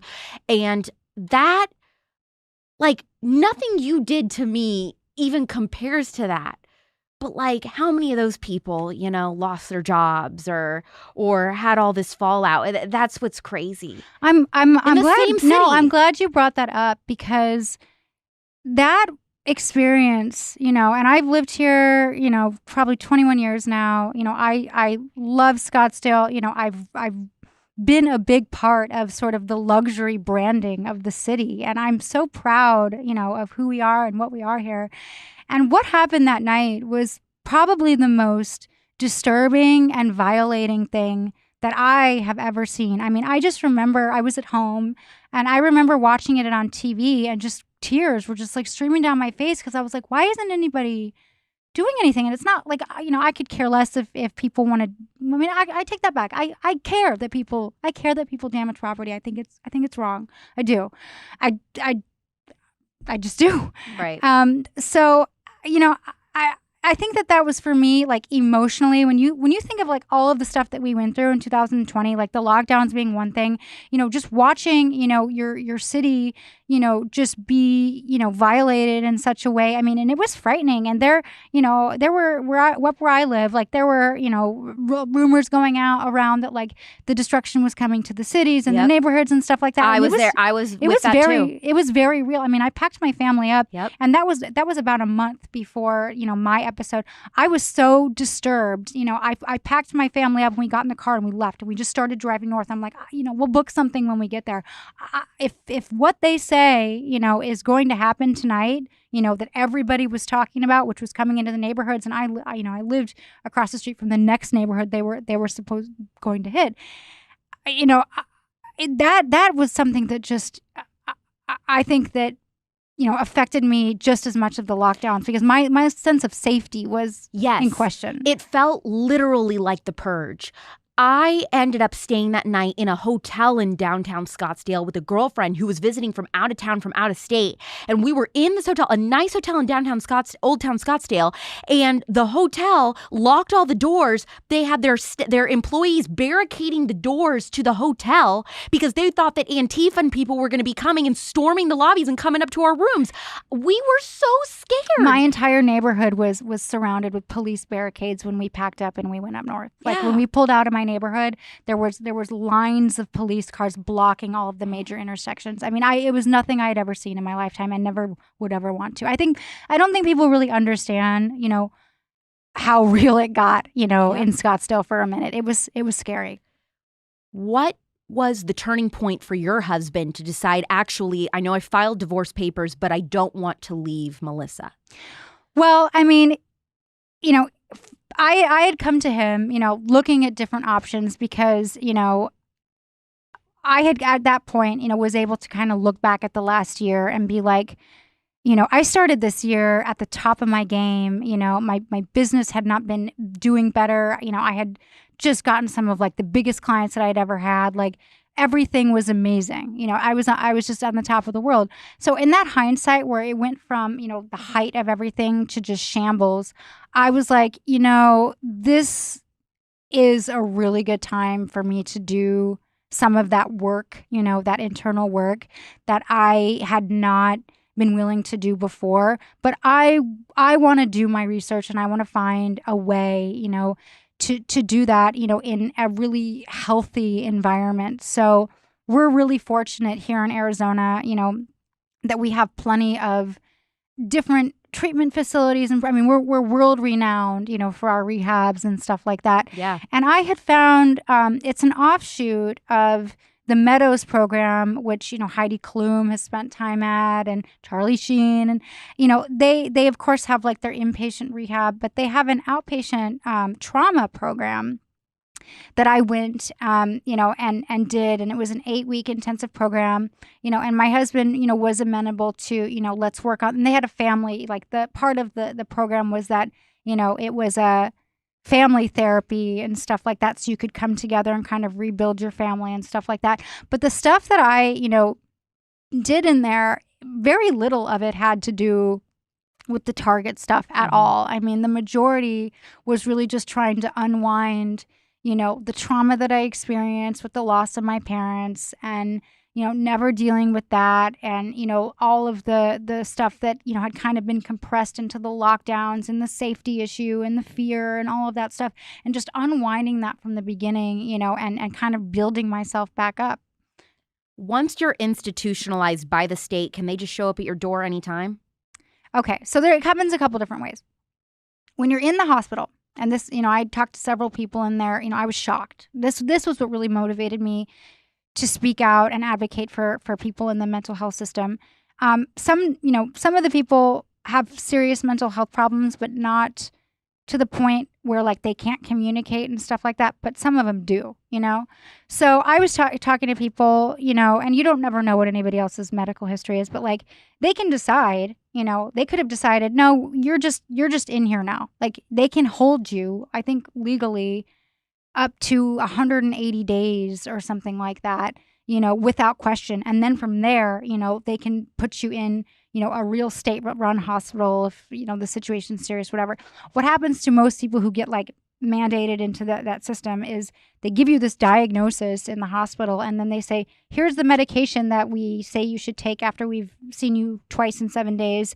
And now if you don't take that, you have to go to like facilities and basically, have the medication injected into you. And if you don't, you're like basically, in contempt of the court, and the court can come and get you and basically put you back in the hospital. And if you get back in the hospital, you're in there. Do you live in fear every day that could happen if you make one false move, that they're going to come get you? I'm not mandated to any sort of medication. That's what I'm saying. It's like when I went against the court and they had no ground to do anything like that towards me, thank God. Because if I was not able to advocate for myself, then yeah, they would have said, you're on this medication for the next year and you have to check in, with like a PO basically to make sure that, and that's the thing too, they take your blood. Like that's what they were saying, is like they make sure that you have the amount of medication, they inject it in you, all of this stuff. Like there are people, walking around who've been through that system who that's their life. They are living that life. The state is mandating their medications, and if they do not comply, they are put into the hospital prison system, and that's their lifestyle. Like that was what I was up against when that happened. It feels like you've totally been able to rebuild your life. Your business, your marriage has had restoration. What would you say to somebody that's facing something similar, maybe not quite to your level, but they have lost their job because of their political views or their religious beliefs? Their personal relationships have fallen apart. How do they build back their life like you have? What is the Melissa Lively PR expertise on you've been canceled, now what? I think it all comes down to mindset. I think you have to know. I mean, everybody has to know, whether you've been canceled or not, that you are an immensely powerful, resilient human being. And shit happens, shit happens. I'm sorry, I'm not supposed to cuss on this, but I mean, that's life. We go through things that happen in life, and there is so much more ahead of you, and like this too shall pass. And I think, being a strong person, and also, you have to kind of go through the process of releasing that anger. I think about that all the time. It's like, I could wake up every day and be angry that I got canceled, and angry that all this stuff happened to me, and angry that I did it to myself. Like I could just be an angry person. I could. But instead, I decided to just look at the future and just put my shoes on, and just take one step at a time, and just, people that I had wronged, make it right.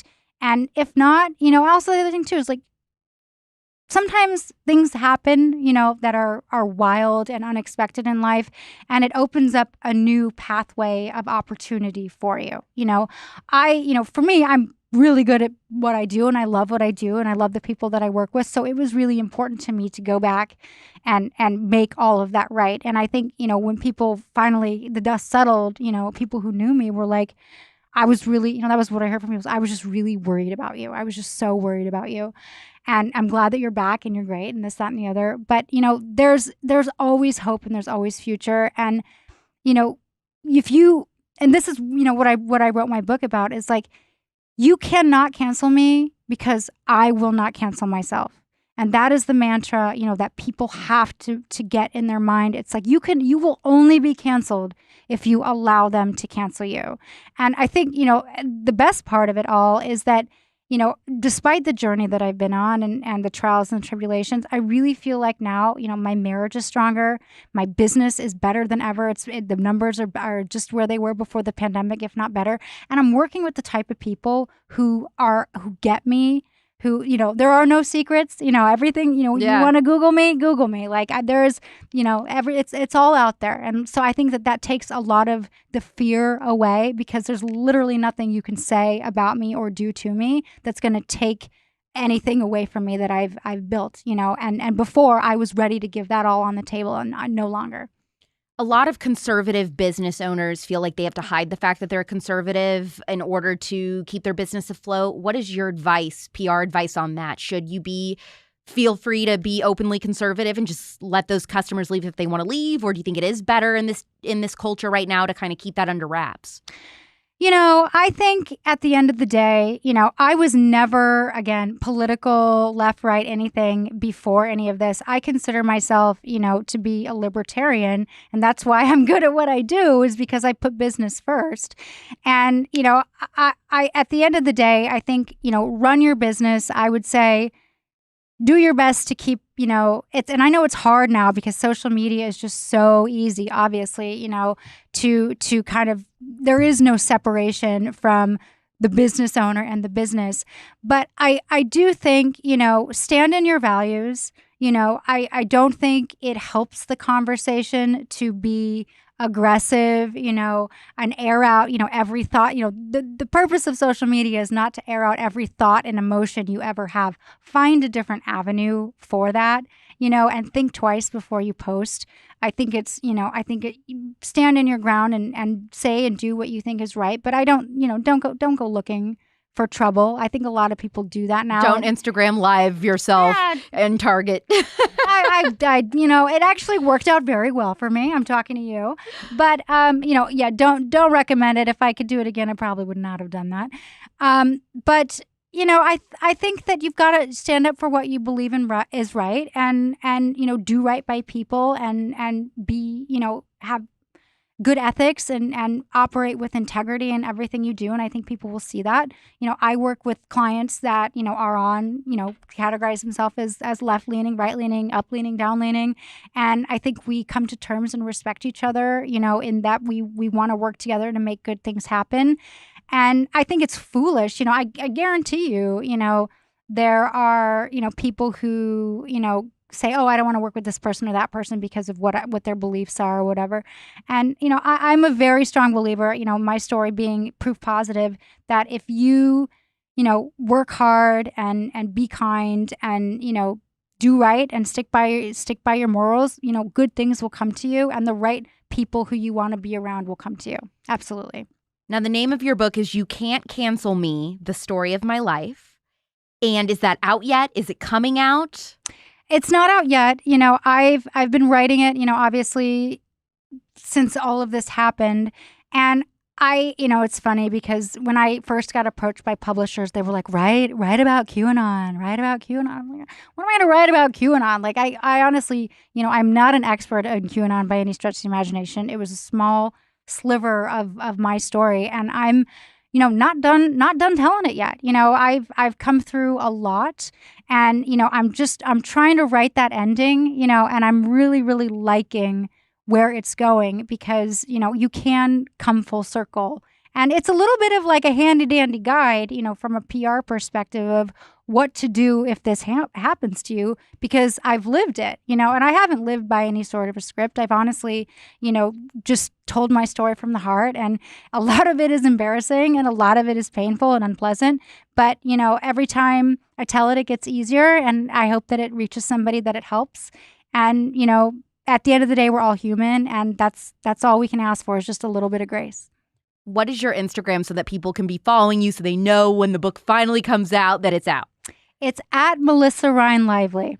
Melissa, I cannot tell you how excited I am to have heard this in person. I feel like you really gave some extra context to explain where your head was at, what happened, why it happened, how you turned out. I think your story's full of hope for people who have experienced anything, of the sort in that realm of just being canceled or people coming after your business or whatever for making a mistake. And we all go through it. And I also think you shed light on something so important, which is the mental health crisis in this country and how it's been totally botched from a government standpoint on how it's handled. So thank you so much for coming on and sharing that. Mental health and wellness should not be a luxury. So I hope that, the efforts that I'm making and others are making can make it accessible, and we start, rethinking the way that we approach all healthcare in this country from a way that actually heals people. Thank you, Melissa. Thanks for having me.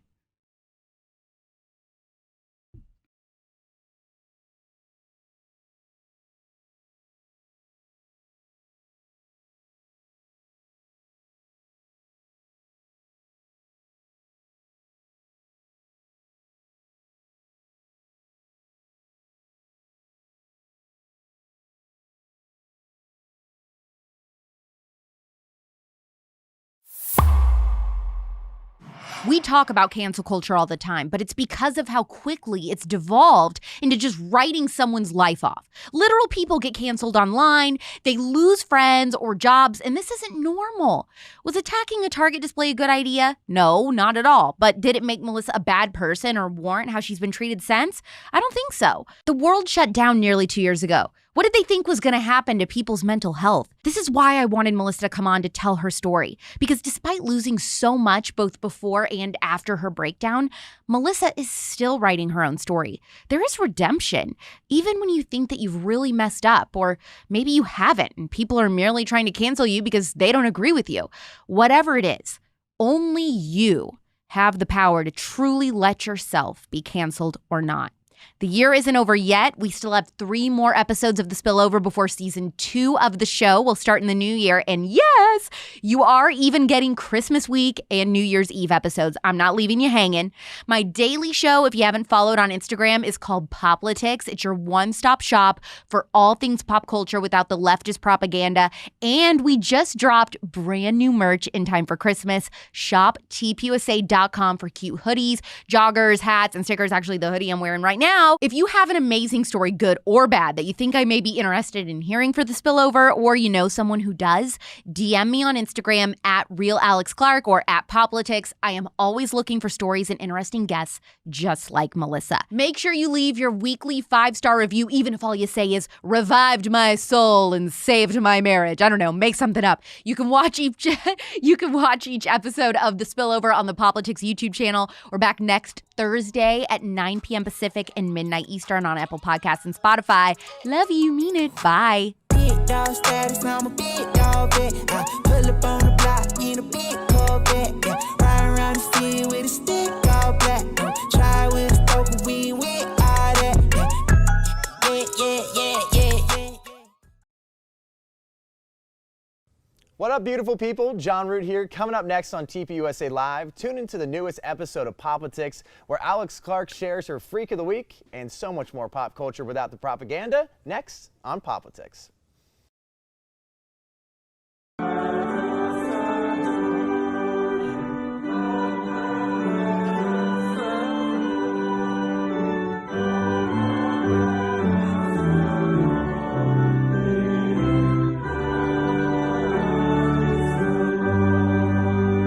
You know that video reminded you of one person. They popped right into your head. You got to DM this episode to the first person that you thought of when you saw that. Today is a good show. All of the major airlines just admitted masks don't do jack squat, so why do we still have to wear them when we fly? California teachers coached a 12-year-old girl to become trans behind her parents' backs. Is Jim Bob the next Duggar domino to fall? And we'll end on a laugh because the Freak of the Week is absolutely hysterical. I'm Alex Clark, and this is POPlitics.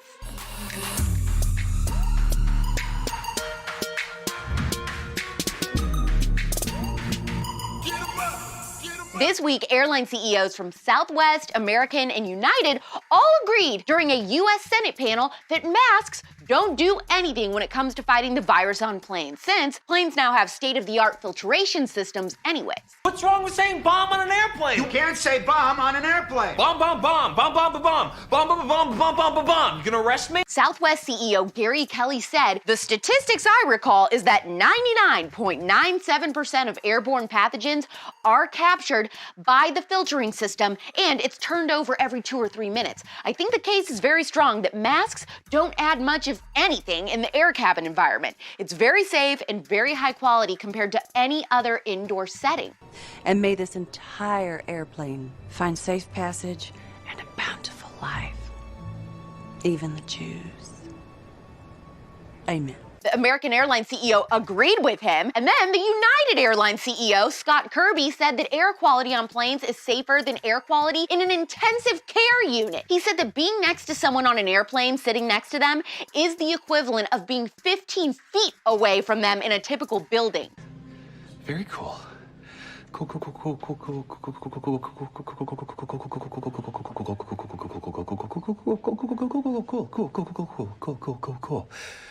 Cool.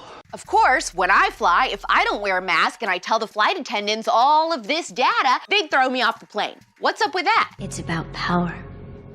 Before I tell you about a California school district that was caught blatantly planning to coach kids into becoming trans, have you ever wondered what happened to people who went deep into the QAnon rabbit hole during the pandemic? Let me introduce you to Melissa Lively. She had a viral mental breakdown due to being fed up with lockdowns and mandates, and she was pushed to the brink after consuming hours and hours of QAnon content at the beginning of the pandemic. Then she was institutionalized and almost lost her marriage and career. This is all on the newest episode of The Spillover, out now on Apple Podcasts and Spotify. Subscribe, listen, and leave an honest 5-star review of what you think.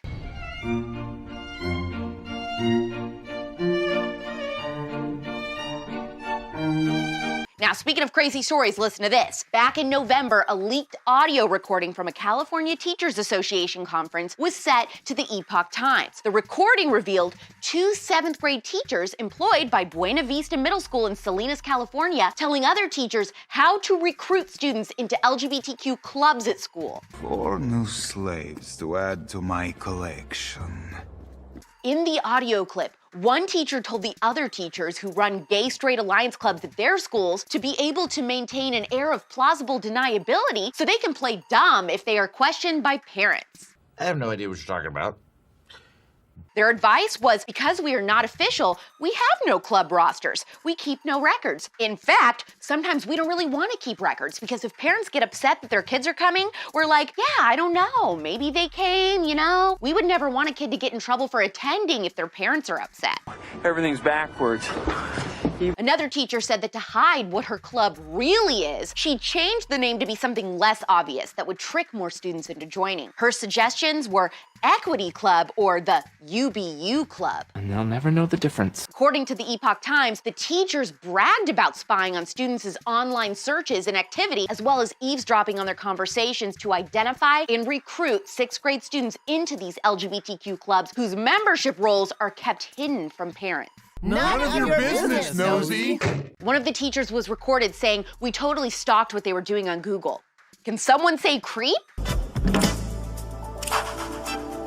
There's way more in this article, but I think this gives you a pretty good idea. Because of these predatory practices, teachers at one of these California schools allegedly coached a 12-year-old into becoming trans behind her parents' back. Her mom is also accusing the school of changing her daughter's name and pronouns without informing her. Did you think that no parent would ever come forward? You will not quiet me today. I will stand here today and protect my child along with every other child who has not come forward yet. Do they have psychiatry degrees that I was unaware of? Because I didn't hire them. Okay, I did not hire them to sit there and nitpick my child's brain. You took away my ability to parent my child, even before I had any knowledge. I didn't even get to show support. You asked for support, I didn't get a chance. You planted seeds, Miss Caldera and Miss Baraki, Mr. Baraki and you, Miss Tagarin. Your job was to educate my child in math, science, English, etc. Do your job and let me do mine. Please consider where your child is going to school before it's too late. And if you want to know more about this subject, listen to episode 2 of The Spillover. Go! This is your last warning. Derek Dillard, who married Jill Duggar, has 19 complaints and counting about his father-in-law. Could Jim Bob Duggar be the next Duggar domino to fall? I'm tired of this, Grandpa. Saying all these D's reminds me of Doug Dimmadome, owner of the Dugsdale Dimmadome. That's right, Doug Dimmadome, Dimmadome, Dimsdale Dome, Dale Dimsdale Dimmadome, owner of the Dimmadome, Dimsdale Dimmadome, Doug Dale Dome, Dimsdale Dome, Dimsdale Dimmadome. According to Page 6, Derek accused Jim Bob of being manipulative and deceitful, to being abusive and a sellout. Jill and Derek have said in the past that since they got married, she's not really as close with her family. What do you make of this? They don't know that we know they know we know. This year, POPlitics is going out with a fart. Just when you thought you've seen everything on this show, I'm here to tell you that you haven't smelled everything. This is why I can't decide if our final freak of the week is actually a freak or just a hero for selling jars of her own farts. I said certified freak. 7 days a week. 90 Day Fiancé star Stephanie Matto is making $50,000 a week just for cutting and jarring her own cheese. If I'm doing the math right, that means she could make $2.6 million in just 1 year.